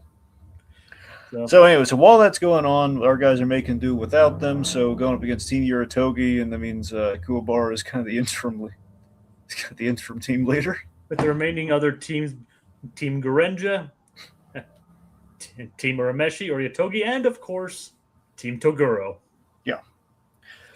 So anyway, so we have Jury in the ring calling the fights. Not as into it as Koto is. Koto's been moved to the broadcasting booth. Yeah, she's very dissatisfied with it. Yeah, but she's good in the broadcast booth, though. Oh yeah. So anyway, so the terms of this fight are the last one was a battle. Two fights ago is battle royale. Here, this is basically it's they use dice to determine who fights who, and like he's been rare in the fight because of all the cheating tactics used in the previous fight. So he's like, okay, look, if it lands on someone who's not here, I get the fight. So he is feeling very cocky and he's very antsy to fight. So again, he has like healed his arm a little bit since the last fight. So he's basically he's healed his arm, but he's still pushing it. So we have the first one we have is Hiei versus McIntaro. So McIntaro, this is a great one, Jay. What happens? First Hiei just immediately cuts off McIntaro's arm, and then McIntaro regrows the arm as an axe. Yep. But then Hiei immediately gets him again and stabs him through the head. He kills him in 2 moves. McIntaro didn't really bring his A game. No. Bro's dead game, though. Oh, yeah. So, then keep in mind, I think Hiei was using his non-dominant arm with this, too. That's true. He was. Because his other arm was still recovering from using Dragon of the Darkness Flame. Oh, yeah. So we have Hiei going up against Kuro Momotaro. And he cuts himself with Hiei's sword, which is an odd move, but we understand why later. Yep, so this guy, basically his ability is adaptability, thanks to his steam spheres. Which is a pretty interesting move. Like, he calls it basic. I'm trying to figure out how to word it. It's like when you taking poison to build an immunity to it. Yeah, like what Napoleon did. Yeah, like he basically makes himself immune to pain and to enemy attacks by getting attacked, basically. And he's basically, his logic is if I can coax the Dragon of the Darkness Flame out of him, then I'll be unstoppable. Which is kind of what his logic is. So, of course, these spheres also create beast armors. So, you have like a monkey form, a phoenix form, and then a wolf form. And Hiei is using these alternatives to the Dragon of the Darkness Flame technique, like the Fist of the Mortal Flame. And then I love this gag so much. He says, I'm loath to use this next one. It's such a demeaning technique. He uses the Sword of the Darkness Flame. But thankfully, he already killed Momotaro by that point. Yeah. He kills it using the move, and the reason it's demeaning, it reminds him of Kuwabara. Yep, it's basically kind of a version of the spirit sword, which just like the Kuwabara is like so offended by. Hey, God, I love Kuwabara. Hiei really has it out for Kuwabara. He does. So then we have Kurama. Kurama going up against Yura Urishima. So this guy, this design of this character is a big prototype for a character in Hunter x Hunter. This is basically there's kind of a non-honorable kind of guy who enters the Hunter exam in that story in the very first story, and he kind of like is misleading him. He's a very dishonorable kind of guy, and that's his whole thing. Like he's pretty much hired to like make sure people don't pass the test. So he's a cheater. And it seems like very much we're building off of like this. This might be like an early draft of that character because he looks a lot like him. He kind of sounds a little like him. Yeah, I can kind of see You that. know, Yeah. I don't know. So this guy uses a fishing line, which is another kind of Hunter x Hunter signature. So what? What? Okay, can you hear me all right? Yeah. Okay, it's not a delay or anything, right? Nope. Okay, good. Hey, but yeah, so what were you saying about him, Jacob? Well, I wasn't really saying anything. Right. But it is kind of interesting how they're both like how he's like this fisherman and Kurama's using his vine whip, but then he telepathically tries to convince Kurama to kill him. But it turns out to be all be a lie. And that's not the biggest thing that he's playing happened. the Kurama's sympathies. Yes. And it makes him and then he brings out the Idun box.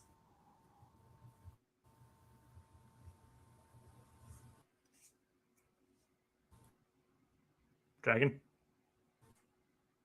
And he destroyed the rose whip too, by the way. What was that? You kind of cut out for a second. Oh, well. I think you might need to cutting out. Am I okay now? Am I like consistent? Can you hear me?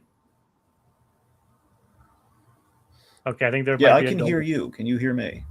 There's a bit of a delay. Yeah, there is a delay. Yeah. Hey, oh, wait, try it again. Hello. Hello. Hello. Hello. Okay, I think okay, we're good now. Sorry about that, folks. We're back. All right. So, where was I? Yes. We were talking where was I? Talking about the item box. Yes. So the rose whip's destroyed. The item box gets pulled down. Basically, it's kind of this youth smoke screen that basically seemingly will turn Kurama into a helpless baby that will then get killed by Yura Urishima. And then we reveal, though, Kurama, he did not start off as a baby. Though he did reveal that early on in the Spirit Detective saga, but turns out his original form wasn't a baby, but the legendary fox bandit, Yoko Kurama. Yes, and it's Jacob, tell him how cool it is when Yoko Kurama shows up. Yoko Kurama is pretty dang sweet. Like he's basically a more roguish Kurama, kind of. Yeah, I love how terrifying the interrogation is. He kind of looks like the character from Inuyasha, even though that's more of a dog or a wolf, I think. Yeah. Does that make sense? You know what I'm talking about? No. He does have the Inuyasha look with the white hair, so yeah, a little bit. Yeah. And the creator of Inuyasha has done a lot of stuff too. Like the stuff she's done is immense. Like she's done like so many influential work. So I wouldn't be surprised if Togashi was using that as an homage to Rumiko. All right. So anyway, so Yoko Kurama is terrifying, and he's very intrigued by the by the item box, and he's interrogating this guy, and he's falling to pieces. Basically, Yuri Urishima basically reveals that they were given items. Everyone on the team were given items, and it was just basically before he's about to spill the beans on who and how and everything. he gets killed, presumably by Shishi Yakamoto. Sorry. Makamuru. Oh, right. So Shishio Yakamura. Yes. Yeah. So it's funny that his name's Shishio because there's one other Shishio we'll be talking about at some point from a different anime, but you know. Is it Rurouni Kenshin? Oh yeah, and he's really cool. Can't wait to get to that. Trust me, that guy. He is. I don't want to give away too much. Let's just say he is like the bad. He's like the big bad guy of Rurouni Kenshin. Like we're talking like the guy. Well, Shishi, considering his name is Shishi, that kind of makes sense. Oh yeah. Considering she also means death in Japanese. Oh yeah. So having him named that twice. Oh yeah.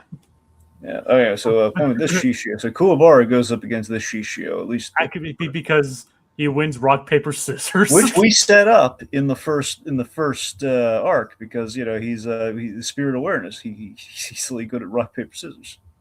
Yeah, even though they accuse Kuwabara of cheating first. Well, he's never lost, and he has spirit awareness, so he's going to win anyway. I love that Hiei would be able to call him on that, given that he can see everything with the Jigan eye. Yep, kind of hypocritical there, Hiei. Yeah.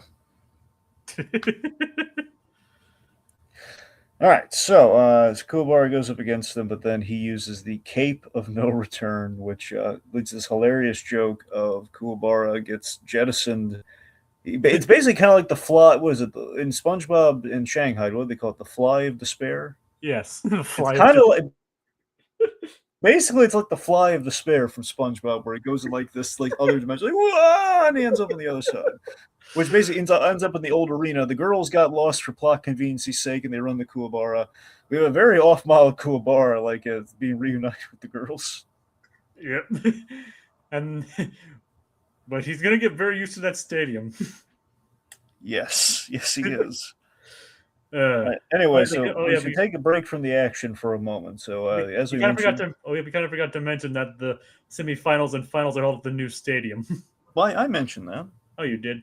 I mentioned we were in a new stadium briefly, but you know, I missed it. Never mind. Well, I didn't make a fine point about it, but I just kind of threw it in there. Yeah, never mind then. Okay, but you're right. There, we are for the semifinals. We are in a new stadium, which is kind of important, as we'll see later on. Yep. So meanwhile, while all this is going on, again, Yusuke and Genkai, they're doing the final test. Again, he puts his orb in him. He's in agony. He seems like he might die. Of course, Pooh is kind of linked to Yusuke's spirit energy, so Pooh is kind of like senses his master is in trouble and goes to him. And he tries to bring him water. Yep. And then, but Yusuke, basically, he sees Pooh about to get crushed. He's like, "Forget the test. We're getting out of here." Yeah, which is a really good Justin Cook, man.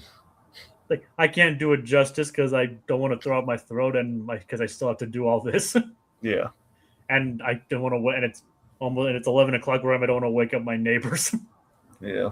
But it was still a pretty good scream from Justin Cook. Oh yeah. So they get out of there, and it's a really nice moment where Genkai is. We see she does care. You do care. I was afraid I had killed my favorite dimwit. Yeah. It's really nice, like she's holding Pooh. Yep. Yeah. So anyways, then the girls find Yusuke. Yeah, Botan does basically never trust Botan with the map. She's terrible at directions. Yes, I'm sure she would even lose it with a map. Oh yeah. So we have so basically the girls leave Yusuke in Keiko's capable hands. It's like don't have too much fun now. Like, hey, what are you trying to imply? That's an excellent question. As a kid, I guess now it's like as a kid I didn't get it. Now it just feels like they're suggesting something very dirty. Yep, which is why Keiko kind of reprimands them. Yep. But she thinks about it for a moment. And in the past, we've set this up. She's thinking about kissing the boy in his sleep. She's thought about it. It's like they're a boy and a girl alone. But she's like boys and girls can do other things alone, you know. alone, and they clearly have a thing for each other. Yeah, it's very cute. And I love like him like sleeping on her, and it's Like he clearly is comfortable with Keiko. so something I really love is seeing Yusuke's choices pay off in really positive ways. Like he and his team they befriended certain fighters, and it kind of comes back to serve our story here, where a couple of demons are about to kill a sleeping Yusuke and Keiko. But he's kind of developed kind of a little team of friends here. Like Renku, Chu, and Toya And Jin. and Jin. And they scare the demons off, and they kind of like marvel at, oh man, yeah, he's a lot more powerful than I fought him. Might actually have to try. Yep. Yeah, So very cute. it's kind of nice that Chu grows to respect Yusuke. Yeah, Chu respects Keiko even more. With he's kind of looking at like the Chi-Chi rules. It's like because Keiko keeps Yusuke in line. Yeah. Of course, Chu's sweet on Kodo the Fox girl though. Yep. She for a fox girl, she is pretty good looking. Yep, she's foxy. But All right, let's see. the other one smells like fish though. Well, yeah. Jury, she smells like fish. So I'm fishy about that jury. Yes. She'll find love though. Well, if the ending of the arc is any indication, hopefully. I hope she does. Yep. But first up, we got to go with Kuwabara versus Shishi. Well, not yet. So the masked fighter returns to the fight, Jacob. Yep. Yes. So Genkai. So basically, Genkai is revealed, and initially there's a lot of seemingly going to be some tournament BS, but then Tagoro reveals that no, that is Genkai. And so it doesn't technically count as a substitution. Yeah. Because they're allowed one substitution because of death, essentially. Yeah. And Genkai is the masked fighter, so it technically doesn't count. And we're establishing that Tagoro has history with Genkai, which is interesting. More on that in a sec, but in a few moments. Oh, so let's see. Shishio, he has the Banshee sword. The Banshee Shriek, which basically is this kind of this sword hilt that does really icky demonic things. And this icky demonic thing is basically it absorbs like spirit energy and stuff, or souls. And Genkai ends up, even with her reduced power, she uses it very, very craftily. Oh yeah. And she basically redirects the attack back at him and wins, which is great. So then we have Kuwabara returning. And he's preparing for a fight after being cheated out of the previous one. So it's him going up against who we think is Onji. The old man. Onji, the old man, and a bit of a trickster foreshadow on this guy. And then Kuwabara convinces Onji to stay in one spot and fight like a man. And then he activates a bubble and then teleports Kuwabara back to the old stadium. So basically, he can do the Cape of No Return naturally. And he's sent back to the stadium. Poor Kuwabara is such a laugh out loud. Like, oh, poor guy. Yeah, poor guy. All he wants to do is fight, but and impress Yukina. Yep. Meanwhile, Genkai, we have Genkai and the beautiful Suzuki, as we were. So Onji apparently was a clown in disguise. He removes the old man. Apparently he really hates the elderly too. Yeah, but apparently he demands to use the word beautiful in front of his name. Or else he'll kill you.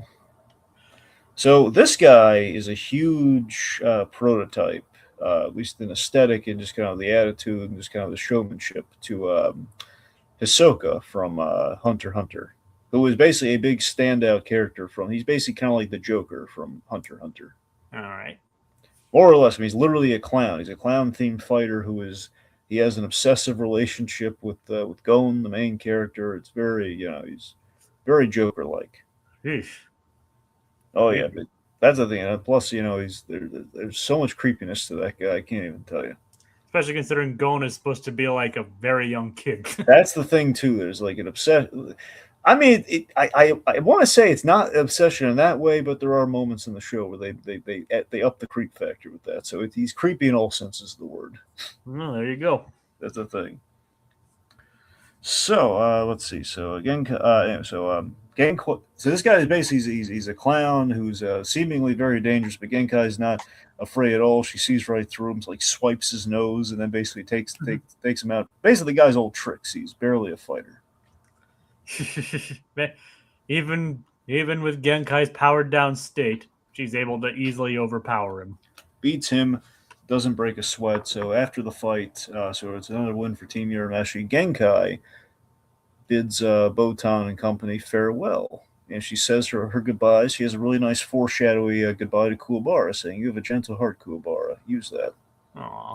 Which, by, again, our third act, he does.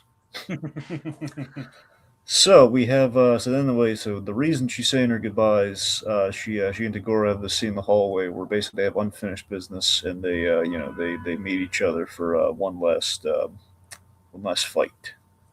Oh yeah.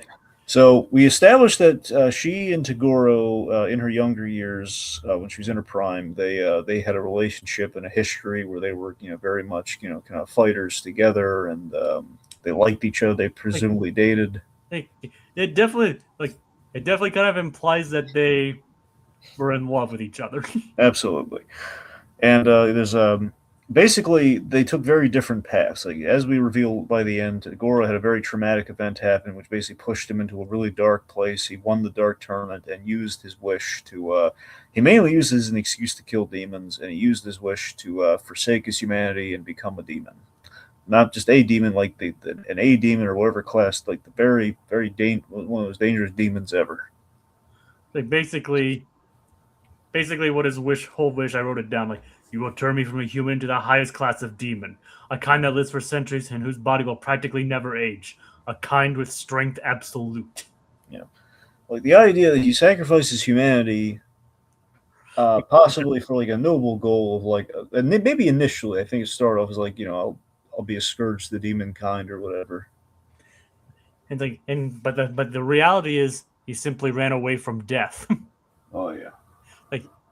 like he didn't want to age. He wanted to basically live longer, and he kind of resented Genkai for not going along with it. And again, it's a bit of a racial ghoul thing there too. The idea of like the demon with the eternal youth. Again, you don't cheat death. You whimper in fear of it, kind of a thing. Yeah. Yeah. But the point is they took very different paths. She went to a dark place and just kind of cheated like humanity. Anyway, so basically, he's trying to eliminate in killing Genkai. He's eliminating his own weakness. And later on, we kind of question how final the encounter here really was, where he might have known that things might work out in the end. Yeah. But he kills her. He kills her. Yusuke, he wakes up and he's there too late. She dies in Yusuke's arms, and Yusuke's very upset. He punches. He survives a Tagoro punch, but Tagoro he hurts his hand. That's saying something. And Tagoro gives like one of the most chilling lines. At last, I will be able to do battle at 100%. Which, knowing this guy, knowing how terrifying he is at 60%. We saw him at 45% take out a whole team by himself, and one of them was a really huge guy, like bigger than Tagoro. Yeah. Yeah. He's a beast. Oh yeah. Or a demon, I guess, technically. Oh yes. So, Sakio. Sakio, we establish, this is important for the next arc, by the way. Plant the flag. So Sakio, he announces what he's used, like all the money he got from Tarukane for, and all the money he's winning in his bets in the tournament and everything. He plans to build a tunnel between the human world and the demon world to basically have demons overflow humanity and rule them through fear. Yes. Because he's just tired of because the thing is, Sakio is so rich and successful. It's like, well, I've done it all. I've hit the peak. Let's see real power at play here. Essentially, because the scariest thing is he grew up in a regular middle class family, but he hated it. Yeah, and he became obsessed with gambling and death, and like And he had a job at a pet store where he kept killing animals, or like seeing how long he can keep them alive before they die. which is just which basically shows like, yeah, this guy is just sick and wrong. And yet, the apple of Shizuru's eye. Strangely enough, because and apparently that was an addition that the anime made. And I don't think that happened in the manga. It's a weird choice, but it's kind of cool. I don't know. I like that she has she has a thing for this guy. Which it's just kind of weird. It's weird, but I don't know. I kind of like that. It's like the one redeeming quality to Saku, that he's very civil, despite having very ruthless backstory, very ruthless plans. Ultimately, he's he's not. It's like he's like a gentleman thief kind of thing. He's like a gentleman, kind of psychopath. And he does keep his words. He does, man of his word. He does keep his promises. Oh yeah. Like, but before we get to that, Suzuki finds Kurama and Kuwabara. Yes, and he bestows gifts upon them. Kurama gets the fruit of the previous life, which apparently will help him revert back into Yoko Kurama. The foxy, the fox bandit. Yes, and Kuwabara gets the hilt, The trial sword. the trial sword, which basically will boost whatever power he has deep within him. And apparently Suzuki once fought Toguro in the past. Yes, and the whole reason he entered the tournament was basically, so Togoro's modus operandi, which we established later, is if you fight the Toguro brothers, they won't kill you. They'll make you fight on a team with them because they know you want. If you're impressed them enough, you can join the team, and basically, you'll fight. You'll get stronger and stronger because your revenge on the Togoros will fuel your drive, which is really messed up. Because Karasu and Bui, their motivation for getting stronger is killing the Toguro brothers. Which is an awesome idea, by the way. Yep. So he didn't. So Suzuki didn't even make the cut, and because of that, he's basically hoping he was hoping to use these tricks on Toguro, but since he never stood a chance, he's passing it to them. So he's showing that items, ingenuity, and sophistication can help underdogs beat pure strength. Yeah. All right. So also Yusuke, as he mourns Genkai, and he and Koima have a scene together. Koima delivers like Genkai's message. It's what was the message? I forget. I don't know the exact. Well, essentially, it was like you call him a dimwit and just tell him not to wallow in self pity, kind of thing. Sounds like her, doesn't it? Yep. Yeah, it does. So Yusuke, oh yeah, the last year of her life sucked because she had a dimwit for a student. There you go. And it's like, that sounds like her, doesn't it? It's like, yeah, it does. And it actually does cheer up Yusuke. Then we have this awesome moment where she fires like the warning shot spirit gun, just to show Toguro that he's coming for him. Oh yeah. Yep, it's a giant comet of like a spirit gun. I was like, oh, I'd be thinking of funny things. We got to talk about the girls tricking the scalper. Yeah. Well, apparently they do. Admittedly, okay, I got to admit, I love that. We've said a lot of nice things about the Dark Tournament Saga, but the whole the girls keep having to sneak in. It's like, come on, at this point, can't it be established? Like, can't Koima just bring them in or something? Yeah, but apparently, Botan was so busy taking Genkai to Spirit World, and they didn't get the tickets. Yeah. But they managed to swipe tickets from the scalper and then write their names on it. And even the other demons are going along. It's like, well, their names are on their tickets. Yeah, because they just like seeing the scalper get one pulled over on them. You can even see Botan with the marker in her hands. Yeah, gotta love that. I love that Botan. Yep. It's like, and I'm sure the demons are perfectly fine with cheating and scamming even scalpers. Oh yeah, absolutely. So even if they, I love that. By the way, just Keiko, it was like the giant demon bouncer from earlier he was like trying to put the moves on her, and she just freaks out and she slaps him and it knocks him out. Yeah, slapping is her signature move. Yep. Whether it be Yusuke or any kind of demon. Yep. Except maybe Toguro. I don't think Toguro would take kindly to it. And he'd probably respect it. Well, that's the thing. I don't think he'd like hit her because she hit him. I'm just saying. I think it's like the only person it wouldn't work on. Yeah, but he'd probably at least respect the audacity. Yeah. Oh, absolutely, he would. Because I mean, Tagoro. Yeah, he let Yukina go. We should mention that too. And he took no pleasure in like making that girl suffer. It was just the job, and he had to do it. And later on, during this arc, when she's being chased by security, he lets her go. Yep. Which of course is a good hint at his more noble side. Oh yeah. Even if he is still a ruthless, still a ruthless monster who needs to be put down. Yeah. Okay. And So each member is now down to only 4. So now we enter the Team Tagoro fight. And the rules say you need 5. So Koenma and Sakio are the team owners, are basically the interim 5th fighters. Yes. And of course, Koenma he is armed with the Koenmatron. 5,000. The Koenmatron 5,000, which is basically a jetpack. Yeah, and Blue Ogre is like, I'm so proud of you stepping into the ring, sir. Then he sees the jetpack. He's like, never mind. Also, we should mention the ogre is like trying to be Koto's co-announcer. Well, first he was also trying to like be with the girls. Be with the other girls. Yep. He's trying to find a place to fit in. There was like a bit where he said, like, attack him while he's distracted, and they chew him out, he shrinks. And he's like, that's not very honorable. Sorry.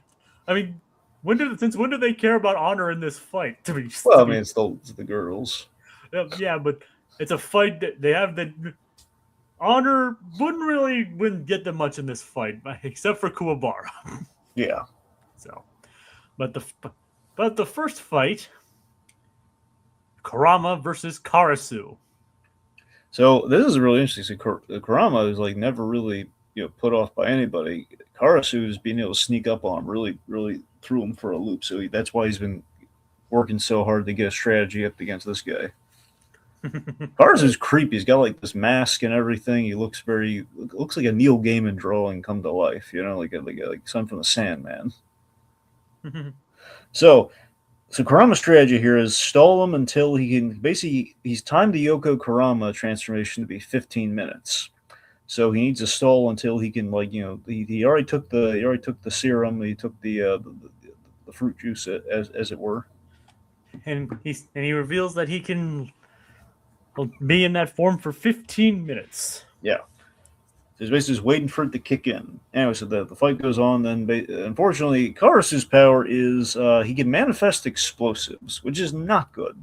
He's blowing the heck out of Kurama's body, and really nasty explosions later on. And thankfully, as it would have killed Kurama, he then turns into Yoko Kurama, and he uses the Okiki plant. Ojigi plant. Yes. So the Ojigi plant. Karasu survives the Ojigi. The Ojigi plant basically is Tiki's worst nightmare, by the way. It's like a giant Venus flytrap. Oh, yeah. But worse. Yes. So seemingly it's, Karasu's a goner. He's being eaten by the plant and everything, but his mask came off. But then he basically turns himself into an explosive. He's a walking bomb. Yep. So Kurama is pretty much drained as he then reverts back to his form, and he gets blown the heck out of, like, all over. Like, his leg gets blown up. He's again, thankfully he's intact, but it's like it is nasty. And Kurama, it only has one thing left to do. He uses life energy for one last plant to drain Karasu of his life, and he actually kills Karasu. Basically a vampire plant. It is the creepiest thing you've ever seen with plants, man. How creepy was that defeat?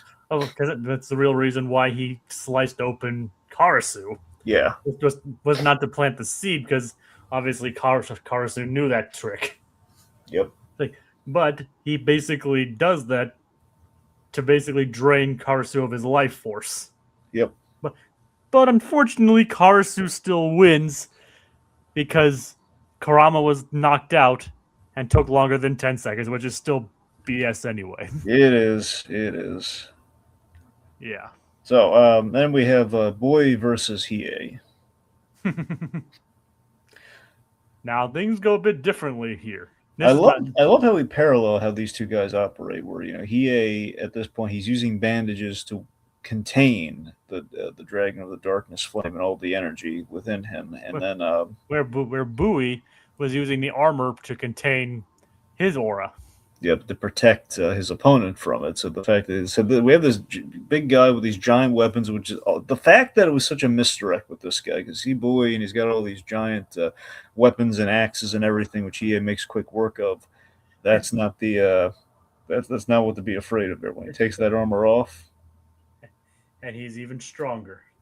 Oh yeah. So really great reveal, and then of course his whole backstory with the Tagoro brothers. Kind of similar to Karasu. Yep. Basically, he was attacked by the Toguro brothers, and his motivation is to get stronger as well. It's interesting that everyone on Team Tagoro basically like withholds their true power. It's kind of like a running theme where they have like the big spectacular power reveal kind of thing. Yeah, it's kind of it makes sense. Yep. But then Hiei reveals once again the dragon of darkness flame. Removes the bandages, the dragon. He summons the dragon, but seemingly he's losing control of the dragon. Dragon swallows him up. In reality, Hiei's actually swallowed the dragon. And now I am the dragon. Yep. Man, that was like one of the coolest things. It was awesome. Like It kind of reminds me of like a moment from the movie Red Dragon, where Francis Dollarhide's like, "I am the Red Dragon." Yeah. Isn't that part of the Hannibal Lecter series? Yeah, it was the prequel that happens before Silence of the Lambs, which I would argue is better than Silence of the Lambs to some degree. I think the order of the book. I think the book actually in order. Oh yes, the book came before. I'm just saying in terms of how those movies went. But yes, you're right. If I say the first one, everyone's going to jump. What about Manhunter? What about Silence of the Lambs? Like, come on, it's Red Dragon. Yeah. Anyway, so apparently he found a way to absorb the power of the dragon and control it by becoming the dragon himself. Yeah, of course he then Bowie's defeated but not killed because I would give him what he wants. So he wins, but he's dead tired, and he's just like, I need the hybrid. I'm trusting you with my body, which is as close as he comes to saying I care about you guys. Don't let me take care of my body. Because he faints from the power. Yep, first time we've ever seen that happen. Yep. So that's how you know. That's how you know that how much power that he just used. So going into the next match, Kuwabara is very worried about fighting the elder Tagoro brother, and we have this adorable little PSA with Yukino, where basically Yukino brings him like alcohol, and he's like saying, "Oh, thanks, Yukino, but I don't need that to have a good time, and if I did, I would only drink it responsibly." Nice. Yeah, just adorable. Gotta love our couple pairings are just spot on in this. Gotta love Kuwabara and Yukina. Oh yeah. Anyway, yeah. So Kuwabara again, basically, Elder Tagoro is like saying, make your peace because you're gonna die, and of course, this the speed things up because they have to repair the ring after all the damage Hiei did. And then the younger Tagoro brings the new ring. He carried the ring from the old stadium to the new one on his back, like Atlas, man. Yeah, that was nuts. Yeah. And he wasn't even using 100% of his power. No. He was just dead ass carrying the ring on his back. Yes. Effortlessly. Yeah. And it's like, well, I guess he can start the match now. Yep. So let's see. So Kuwabara versus Elder Tagoro. And Elder Tagoro, for the folks that he's the creepy little one that can basically contort and apparently shapeshift his body. Like basically how he usually kind of looks like something out of like a shoujo manga kind of. Yeah. When he does that, he looks like something out of the manga Parasite. Oh yeah. You know what I'm talking about with that? I vaguely, yes. Basically the one where the parasites can inhabit the human body and do all kinds of body horror. Yeah, well, I try to avoid that, but I've heard about it. Yeah. But he can. It kind of does that here with Elder Toguro can just do that on his own. So basically, he's very very unkillable because he can move his vital organs anywhere in his body. Which that's the body horror. That's the Invader Zim-esque body horror that gives me nightmares. Yeah, I can. Elder Toguro is pretty freaky. Yep. So basically, Kuwabara uses the sword. What is it called again? The hold on. I keep wanting to call it the hilt, but the I mean, it is a hilt. well, yeah, But trial sword. the trial sword. He uses the trial sword to basically, he uses it and it kind of summons because he's nervous about this fight. He uses a giant beam of energy, which is very effective and seemingly cuts the Elder Toguro in twain. But it's a decoy. Body horror powers. You can create a decoy, which basically equates to a paper cut with Kuwabara cutting through the one. That's basically it's still his body. That's what creeps me out about it. It's still his body being used, but it's like minimal blood, like from the damage that it takes when it reforms. Ugh. Ugh. So he then he impales Kuwabara after he thought he impales him a little bit, like right around the heart, not enough to kill him, but just to make him suffer. And then he really attacks him in the heart. The heart, Osborne. He really the heart, Kazuma. He reveals that Kuwabara, that Genkai, is dead. Which I felt so bad for Kuwabara here, and then Elder Toguro just mocks him. He mocks Genkai in very disrespectful ways by using like a really really detailed hand puppet. Yeah, which he impales as well. Yep, which is just mean. And in fact, he's hurting his own hand, which is like, ew. And he goes into a lot more detail about his younger brother and Genkai's relationship. Yeah, that's the thing. He's just the Elder Toguro is a scumbag, man. Like even kind of implying that Genkai and younger Togoro's relationship may have been a bit physical. Oh, it was physical. Come on. Yeah. It was physical, and then he implies that maybe she had other boyfriends, which I think that's just him being a jerk. I don't think that really. And it kind of implies that Elder Toguro was kind of jealous. Yeah, that is the implication. I don't think you're far off with that, but yeah, he's. He also I think he also had a thing for. He even called Genkai a looker, kind of. Yeah. But he definitely didn't have the same actual love and respect for that younger Toguro did. No, I like that you can see the younger Toguro is getting really upset. He's getting ticked off with his brother here. Like even Sakia points out, your brother's something of a fool. Yes, it's a bad habit of his. Yeah. But yeah, so he's very upset with again he's really really disrespectful to Genkai. He killed Genkai as kind of not so much a mercy thing, but kind of it was a necessary thing. And anyway, it wasn't done out of hatred. Yeah. So anyway, so Kuwabara, he is mad. He is unleashed. He cuts him to pieces with the sword. But not with the sword, he cuts him to pieces using basically a variation of the shotgun move with his own spirit energy. But of course, he can just reassemble himself. And then he pins Kuwabara by each limb, lifting him up. Which poor Kuwabara, you gotta feel bad for him. He gets lifted and pinned like that. And then Kuwabara uses energy to control the sword itself, and makes it into a fly swatter, spirit fly swatter. And which I actually read a comment on there on a video when I looked this up. Yeah. And it's both the greatest and the lamest thing they've ever seen. Because it is awesome that he was able to beat Elder Toguro, but it's also a fly swatter. Yeah. Kuwabara seemingly wins. Yes. And then he punches. This is a big emotion, but he punches Yusuke. He's very upset. You were laughing. I was the only one who didn't know. But then Kurama kind of mediates by saying, we found out, and he didn't tell us either. We kind of found out. Yusuke basically didn't want to acknowledge the truth, and it was him grieving in his own way. And I think Kuwabara understands this, and it's a nice bit of hey, Urameshi, win this. And that actually brings Team Urameshi to 2 and Team Toguro to 1. Yeah. So, we already talked about Sakia's backstory, and then, additionally, we have so as the fight's about to start between Yusuke and Toguro, the elder Toguro shows up, and he's suggesting that he use me during the fight as a weapon, which technically he could do. But younger Toguro refuses, He refuses. and then kills Elder, and seemingly kills Elder Toguro. Oh no, he's dead. Huh. Yeah, he's very dead. Like he kills Elder Toguro, so he just blasts him away. Yeah, he does like that really strong punch. He just punches him, and he's completely atomized. Like seemingly, like according to at least in the dub, after mocking Genkai even more. Oh yeah.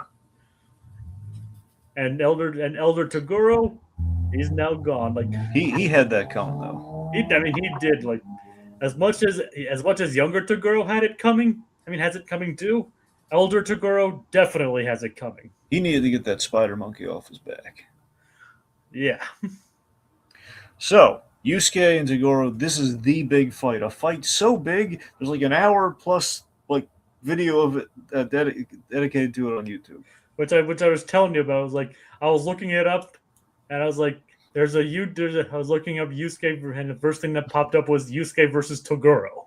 Yeah. And then I was like, the fight is an hour and a half, like an hour and 10 minutes long. Should I be hyped for this? So, and you said yes. Yeah, absolutely. And so, did it live up to it? Yes, it did. So yeah, this is like one of the anime fights. Shape. You have your Goku versus Vegeta. This is the Yu Hakusho equivalent. Yusuke versus Toguro. Toguro. Yes. Yeah. So, two of them finally. It's been a very built up fight. It's a question. You go into this arc. It's the question of how the heck is anyone going to beat this guy? And Toguro starts at 80%, the percentage that he used to kill Genkai. So, and also at 80%, apparently you have to shield yourself in the crowd. Those with weak constitutions will die from the radiating energy of Toguro here. He can basically kill his enemies and deflect attacks by flexing. Yep, by flexing his pecs. Yeah, pretty much. Basically going all Johnny Bravo kind of. Oh yeah. Now I just kind of want to see like a spoof where they put Johnny Bravo's voice over Elder Toguro. That would be hilarious. I mean, they both have the sunglasses, so it would make sense. I know, that's the thing. It's like if Johnny Bravo had black hair, it's like, hey, who's that handsome guy? It's only me. Then you dub like Carl as like the Elder Toguro on his shoulder. Hey, Johnny. And then who would Genkai be? Little Susie? Yeah. Oh, absolutely. Oh, that'd be great. And Tarukane would be Pops. Oh my god. That would be. I would watch that. Okay. But who would Sakio be? Well, we're kind of out of characters. Adam West? Johnny... Yeah, that works. Adam West. The real question is who plays his mom? Do we make that Genkai or do we? No, I think it'd be better if I don't think it would make work if his mom was Genkai. All right. Well, maybe another character in there. Okay. Anyway. Yeah. Getting back on point here. So again, the fact that we have like Pooh creating a little shield to protect them, and then Koen provided a shield so Kuwabara doesn't die from the energy. Yep. So let's see. So we're using the fight. What really makes the fight great is like just in the staging of it. It's like these evasive maneuvers and just the dread of the impact. The fact that we know how hard Toguro can punch, and like this one punch is we just saw him kill his own brother. It was a very formidable fighter with a punch. And you can tell how much that they saved a lot of their budget for this fight. Oh yeah, like a lot of their animation budget went into this fight. Oh yeah. And it's just like the idea, him Yusuke avoiding the punch coming down and then trying to strike his own attack, and it's just like the two of them evading each other. It's great. And then of course when the impact does hit, it is momentous. It is huge. We have Yusuke. He kind of gets up close and he uses the first spirit gun, the first of his spirit guns, and the sheer amount of energy is enough to blast Toguro out of the stadium. blast him completely. Let me put it in perspective here. It blasts him out of the arena in a giant hole in the wall. It destroys the actual arena. But the only thing it actually destroys is Togoro's sunglasses. That is saying something. Otherwise, completely unscathed. Yeah. That's bad. That's like, oh my god, we saw how powerful his spirit gun has gotten. It's like, oh god. And outside And then, no, it's not just that. So the sunglasses are gone. Toguro shows up and he says, "Is that all you got?" It's like, yep. And as it turns out, this is the first time we actually see Toguro outside of a flashback. We see him without his sunglasses. Very true, and that's intentional. Yep. But so then he thinks that Yusuke isn't bringing his A game and that this training has been a failure. And then Yusuke reveals, and I love this reveal. We pull kind of a classic Dragon Ball-esque reveal here. He removes his wristbands, which were hiding spirit cuffs, which was basically containing his spirit energy. Yep, he never stopped building his spirit energy, and they were kind of like being contained and held, kind of like the weight philosophy, but like the weighted clothing in Dragon Ball. So he was fighting Toguro and doing a pretty good job, even though it wasn't really doing, he's impressive to the audience, without the full use of the spirit cuffs. But then when he takes them off using the secret word, his power skyrockets. Oh, yeah. And then we have like the giant spirit phoenix behind him. Which is awesome. Yep. Also a bit of foreshadow. For the future arc, I'm guessing. Yep, for the next one. Yeah, that's right. I kind of figure, considering how long they lingered on it, that it was not an unintentional detail. It was a money shot from the manga as well, too. So yeah, that makes sense. There are scenes where I could kind of tell, like, okay, that was definitely a manga panel shot. So we have this barrage of punches that it hurts when you punch the guy. A crater forms under the guy. And it turns out the new stadium, well, the old stadium that they brought in, that's gone now too. So they can't play by the. It's basically a death match. They cannot play by the 10 count rules.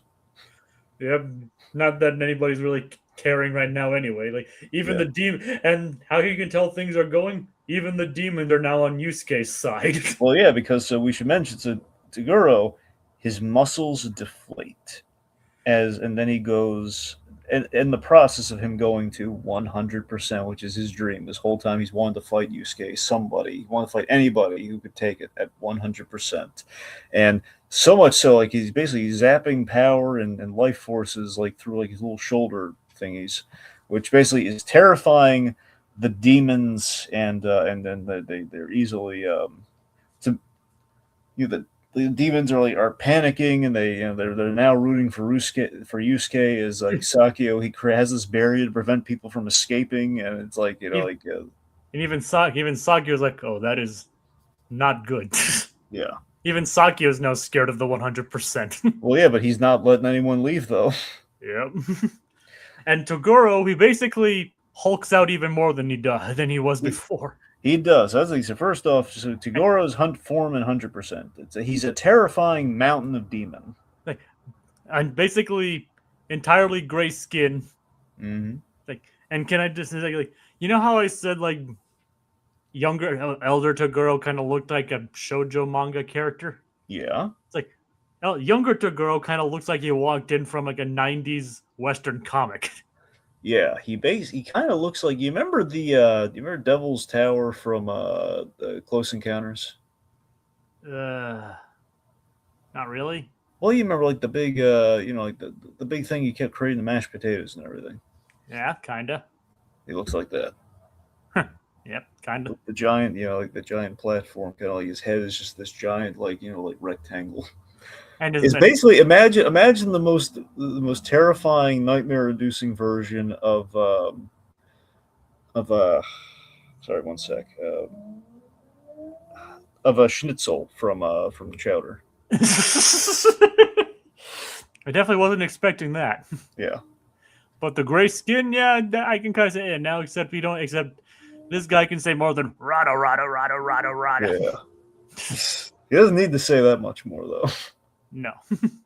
Yeah. I Rada really, I rada need, Yusuke, rada rada. I need to, I need to watch Chowder.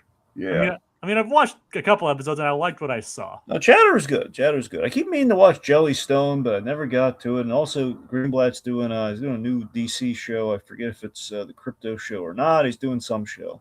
All right. I don't think it's crypto. I think it's something else. He's doing a new DC show, but yeah.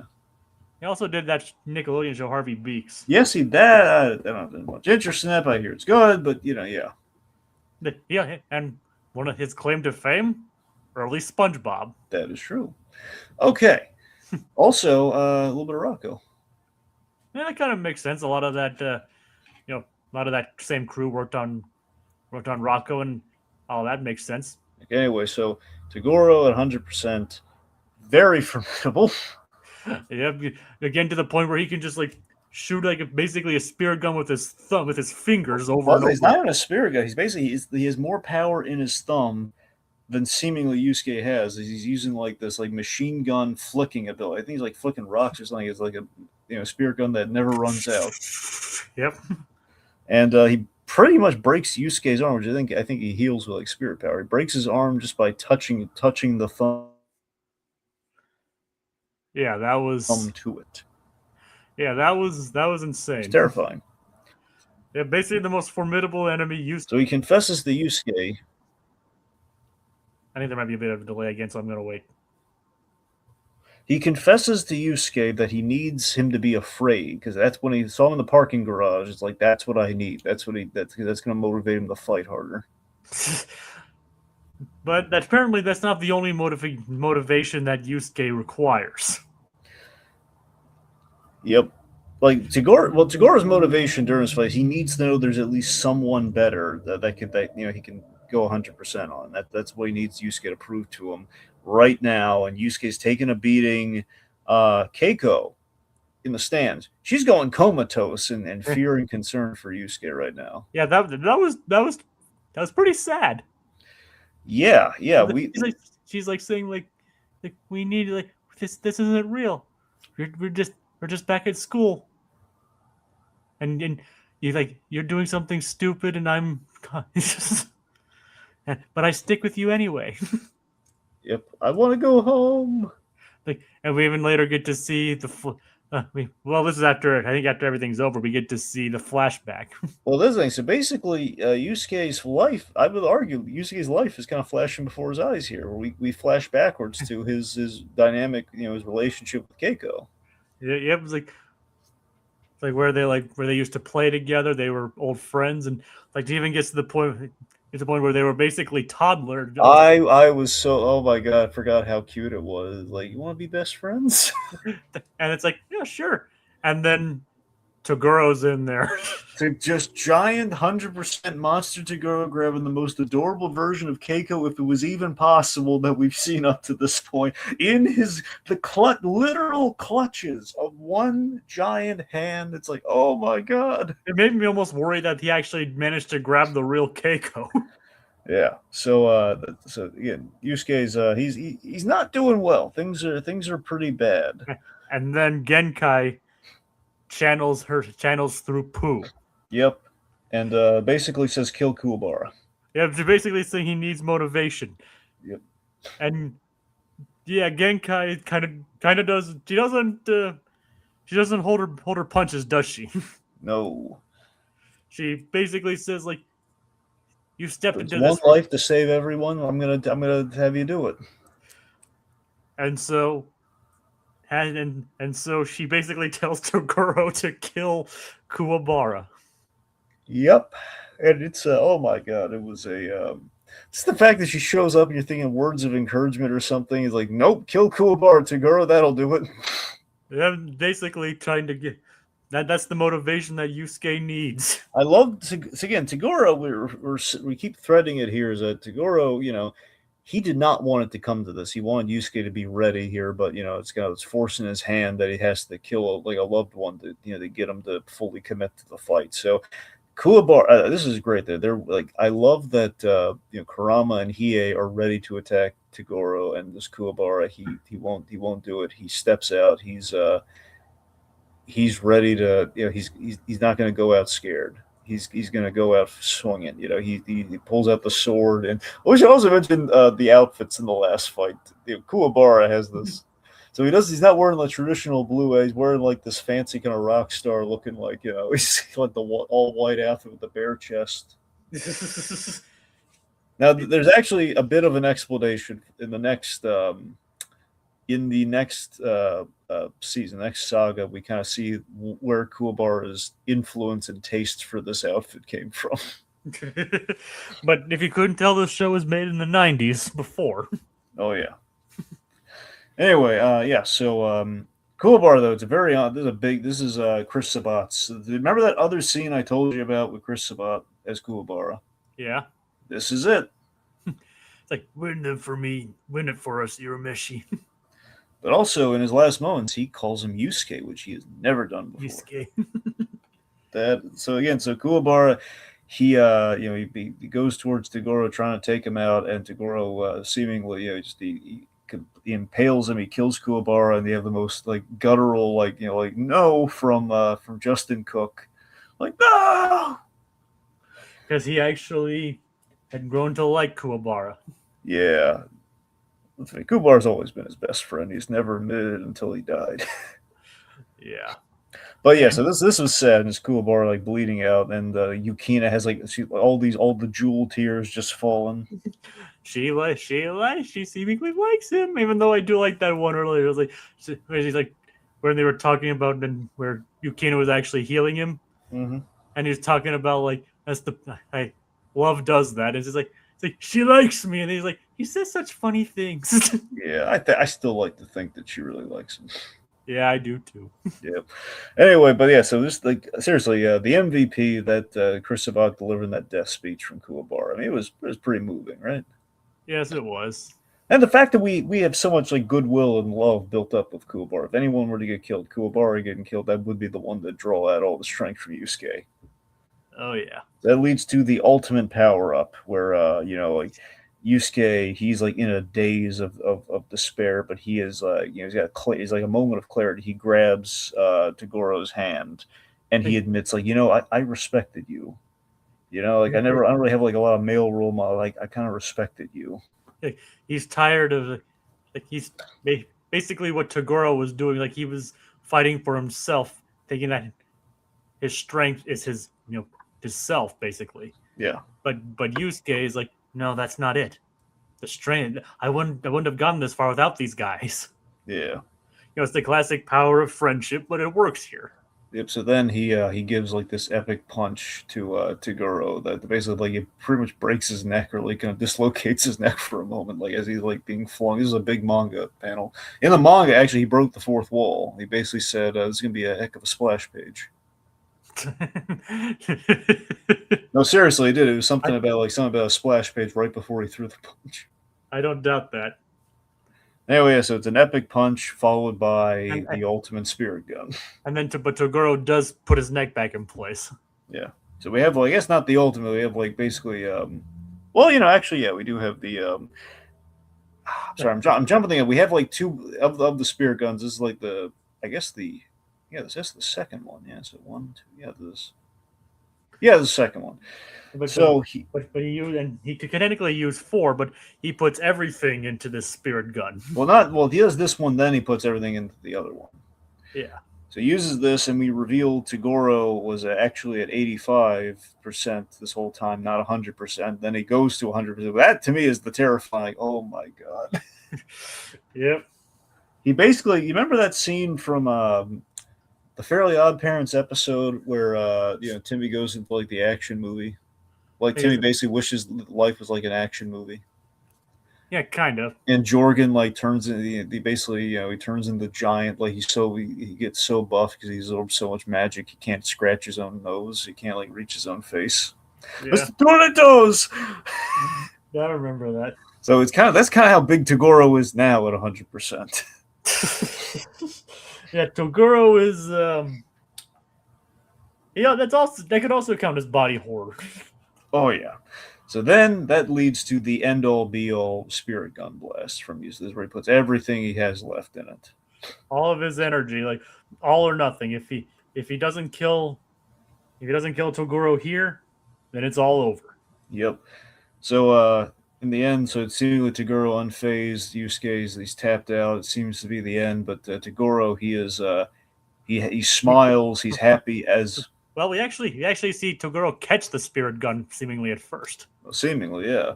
Then we reveal, he says like, "Thank you, Yusuke Urameshi, and for letting me fight 100%." And his body cracks, like all these white, like white cracks in the in the gray visage, and like basically he turns into this dried husk as he dies, but happy, very fulfilled that he was able to finally. Definitely symbolic. Also, during the fight, he made points about he and Yusuke, being very similar, and it's kind of like he's got a bit of a point, but the whole idea that Yusuke. But then Yusuke's like, "No, we are not." Yeah. He's like, "You didn't throw it away. You ran away." Yeah. He's like, so he's basically saying like, "No, we are not the same." Yeah. And the husk definitely symbolic. Yep. So Yusuke wins, but he's very sad. Kuwabara is dead, as we all would be, and then Kuwabara's not dead. We reveal he's alive, and Kurama knew the whole time. And Kurama kind of explains that, well, no, actually, Kuwabara mentioned like he missed his Toguro missed his vitals, like got the spot like right around the heart, so he didn't hurt anything major. And Kuwabara said like, "Hey, fake it." So again, one, to get back at him for the Genkai thing, but two, because Urameshi needs it for the for the motivation for the fight, and also as one Toguro to maybe kill him for real. So Yusuke, he's of course he had his very impassioned, just kind of mourning moment with Kuwabara. Kuwabara's alive, and then he's beating him senseless. Yeah, very upset, justifiably so. And like Hiei saying, "Well, yeah, it's your own fault. You didn't like his." Basically, as he's going on critiquing him, we have this. I love this joke and the reaction on Hiei, where Hiei looks up to see Yusuke beating the crap out of Kuwabara, and it's like this eye twitch from Hiei, like what? Kurama saying, "I don't think he can hear you, Hiei," and like Kawima warning, Yusuke, you're actually gonna kill him if you keep beating him up like that. He actually will die. Yep, and so all that happens, and we also then reveal, Toguro may have intentionally missed Kuwabara's vitals. Yep, as we've said, motivation. Yep. So Sakio, they basically he and Kawima bet their lives on the fight, and Sakio lost, and the Kawima said, "Look, you don't have to bet your life; it's fine. But what's gambling without actual risk?" So then he pulls out his method of death is blowing up the stadium. Yep, kind of a. He's crazy. Kind of an escalation. Yeah, also destroys like all his research and stuff into the the dark tunnel project, the demon tunnel project. Yep. Shizuru is very broken up about it. He tosses it a lighter. It's a cute little bit. It's messed up, but it's cute. Yep. So he blows up the stadium, which then leads to some comedic evac comedy with Koto and Juri. Yep, Koto and Juri, as well as Yusuke and Keiko. It's like, can I like also like speaking of which, you know who voices Juri? Who voices Juri? Jamie Marchi. Oh, she's been with him for quite a long time, and she was actually at a con I was just at. Oh, nice. Yep. Yep. So I just wanted to bring that up. Anyway, she's been with Funimation for quite a while. Yep. She usually like does a lot of their more comedic stuff. Nah. I think she also like writes a lot of this stuff for them too. At least she did. So anyway. So yeah, her big deal about dying about dying. She doesn't want to die a virgin. Nope, that's motive of anything for Koto. Like, okay, we got to get you out of here. Like, we got to get you a man. Yeah. Because she thinks it's a noble cause. Yep. Anyway, so Yusuke is, Yusuke's trying to wake up Keiko. Keiko's still in that daze, and he's slapping her like crazy. Like, Keiko, slap out of it! He's basically using her method. Yep, and it works. He gets a response. Like, Yusuke, you jerk! She slaps him, and poor Yusuke, after everything he just went through that Toguro fight, he's It's like honestly, I think at that point Keiko did more damage to him than Toguro did. I like to think so. Like, who would win, Toguro or Keiko? EA saves Yukina a nice little bit. Yep. It's like even though he finds some way to like chide Kuwabara, it's like you're of no use. See, I really, it would have really been nice to see, like, Kuwabara and Yukina get married, and then Hiei would be like the brother-in-law. That would have been really fun. It would be. Yeah. Sadly, we don't go that far with it. Aw, Yeah. that's too bad. Yeah, I mean, it would have been nice, but Yeah, but it's kind of maybe it's like I said, we're at the peak right now. Unfortunately, some things don't measure up. Yep. We have 2 more arcs. Yeah. But we're not fully done with this one yet. Oh no, we're not. So anyway, so they're seemingly doomed, but again, Yusuke's choices paying off here. His friends, Chu finds them and beats a hole through the roof and rescues them. very nice, very nice. Very nice indeed. And let's see. So then we check in with so they've evaded the blast. They're getting ready to go. Meanwhile, Toguro is in Spirit World. And the committee's all dead because Toguro killed them earlier. Yep. So, and Toguro. Let's just say, like, I love how the fact that nobody lets Koenma in, Which is really funny. and then there's mountains of paperwork because his dad didn't like the fact that he left work. Yep. But then Toguro comes in, and Koenma's actually poised to give Toguro a lighter sentence. Which I love that detail. That he did a lot of good in the past, and his actions, did like they stopped the whole demon tunnel thing, and obviously he didn't actually kill Kuwabara, and there's an argument to be made. Yeah, but Toguro still opts for his atonement. Limbo, which basically is like wandering aimlessly for 10,000 years. The only thing, like, wandering for 10,000 years, knowing nothing but pain, wishing for the cessation of your existence, but it will never arrive. Yep. So this leads to a kind of a conversation with Genkai and like as they cross paths. So again, the whole like crossroads kind of thing with them. And Genkai tries to tell him that he doesn't have to go that way. But he didn't have to. Like, he is going that way. He didn't have to. Ultimately, like you didn't have to like make yourself a martyr. You didn't have to. It wasn't your fault. Like so, basically, we reveal through Koenma, one of his researchers, that basically Toguro was a teacher at he was teaching people to kind of carry on the work that he and Genkai were doing, and this demon, Chiron,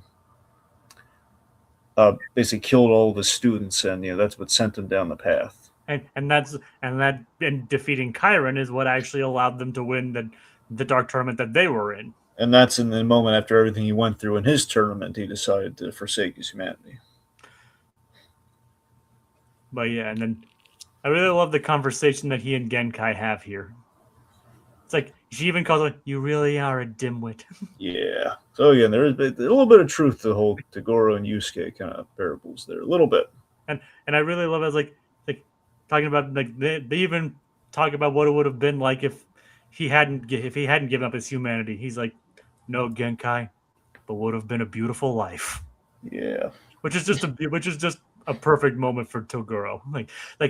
So deep down, he kind of does regret not choosing a life with Genkai. Yeah.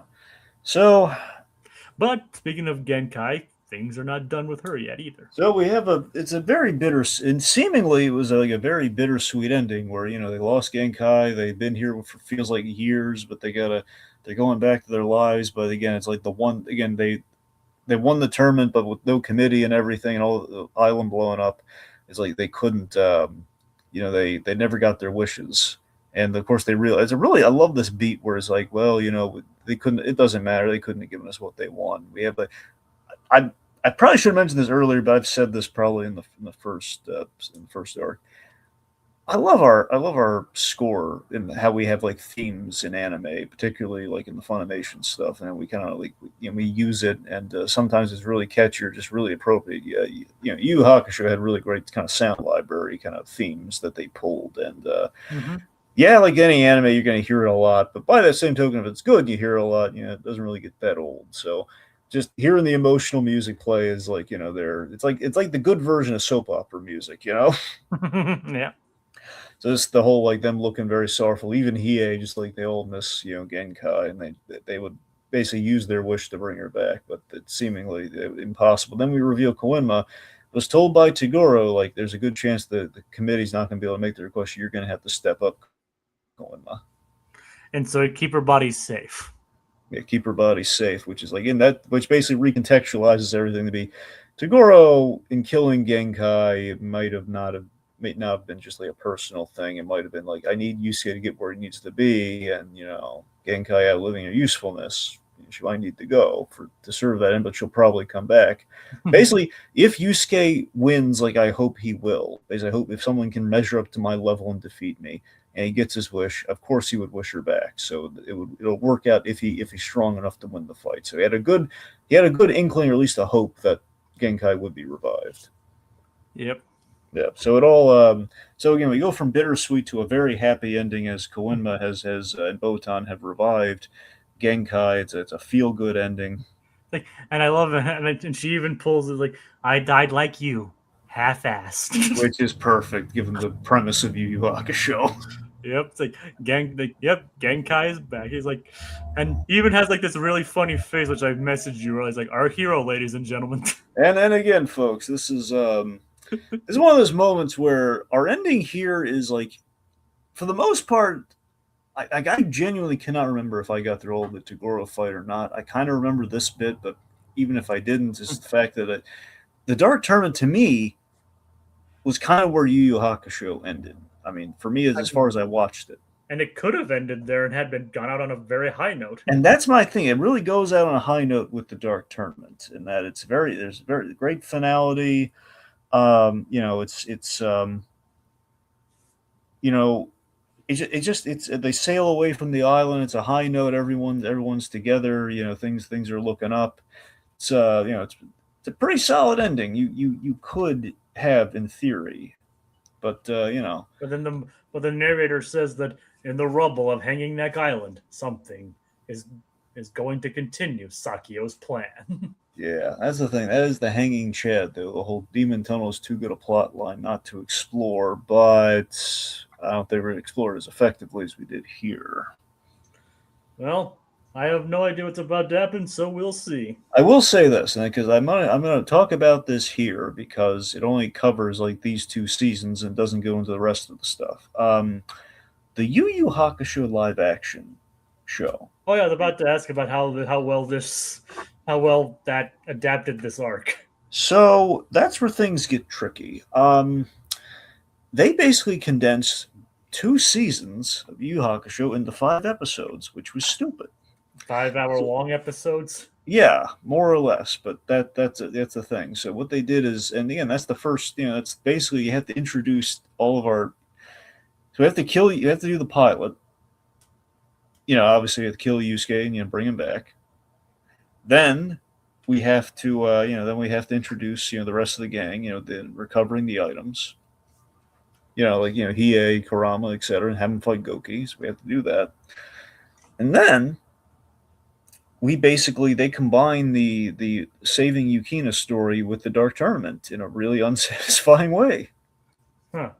It's basically like, we're going to save Yukina, but basically it's not a tournament. It's like, hey, every room in which we're trying to basically platform our way to Yukina, a different Tagoro teammate is there waiting and doing all the beats from the Dark Tournament saga from their fight. We basically cut out everything from that takes place on the Hang Neck Island and put it in the tower.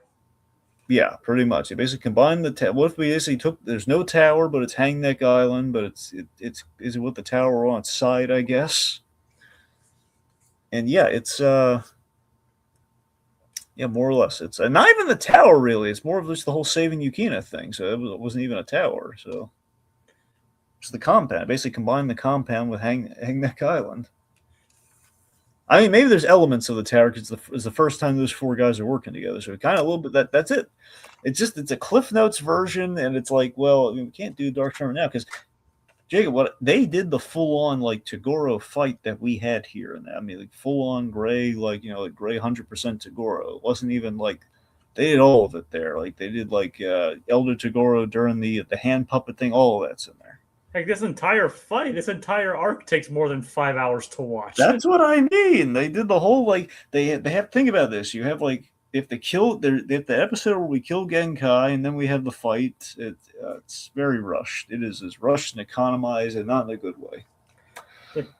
The show wasn't bad, but it was like, why the heck did they like? Honestly, of an adaptation, it wasn't a bad stab at it, and just in terms of like your performers and the look of everything, it's just a matter of like condensing it. Like, that's why people. I think that's why people were trepidatious about the One Piece adaptation, but people seem to be more positive about that because they didn't force them to do it in 5 episodes. And because like I believe the creator actually is involved in some capacity of that. That helps. Like I haven't even watched One Piece yet, and there's 1,000 episodes, and I might not get to it, but I kind of want to get into it.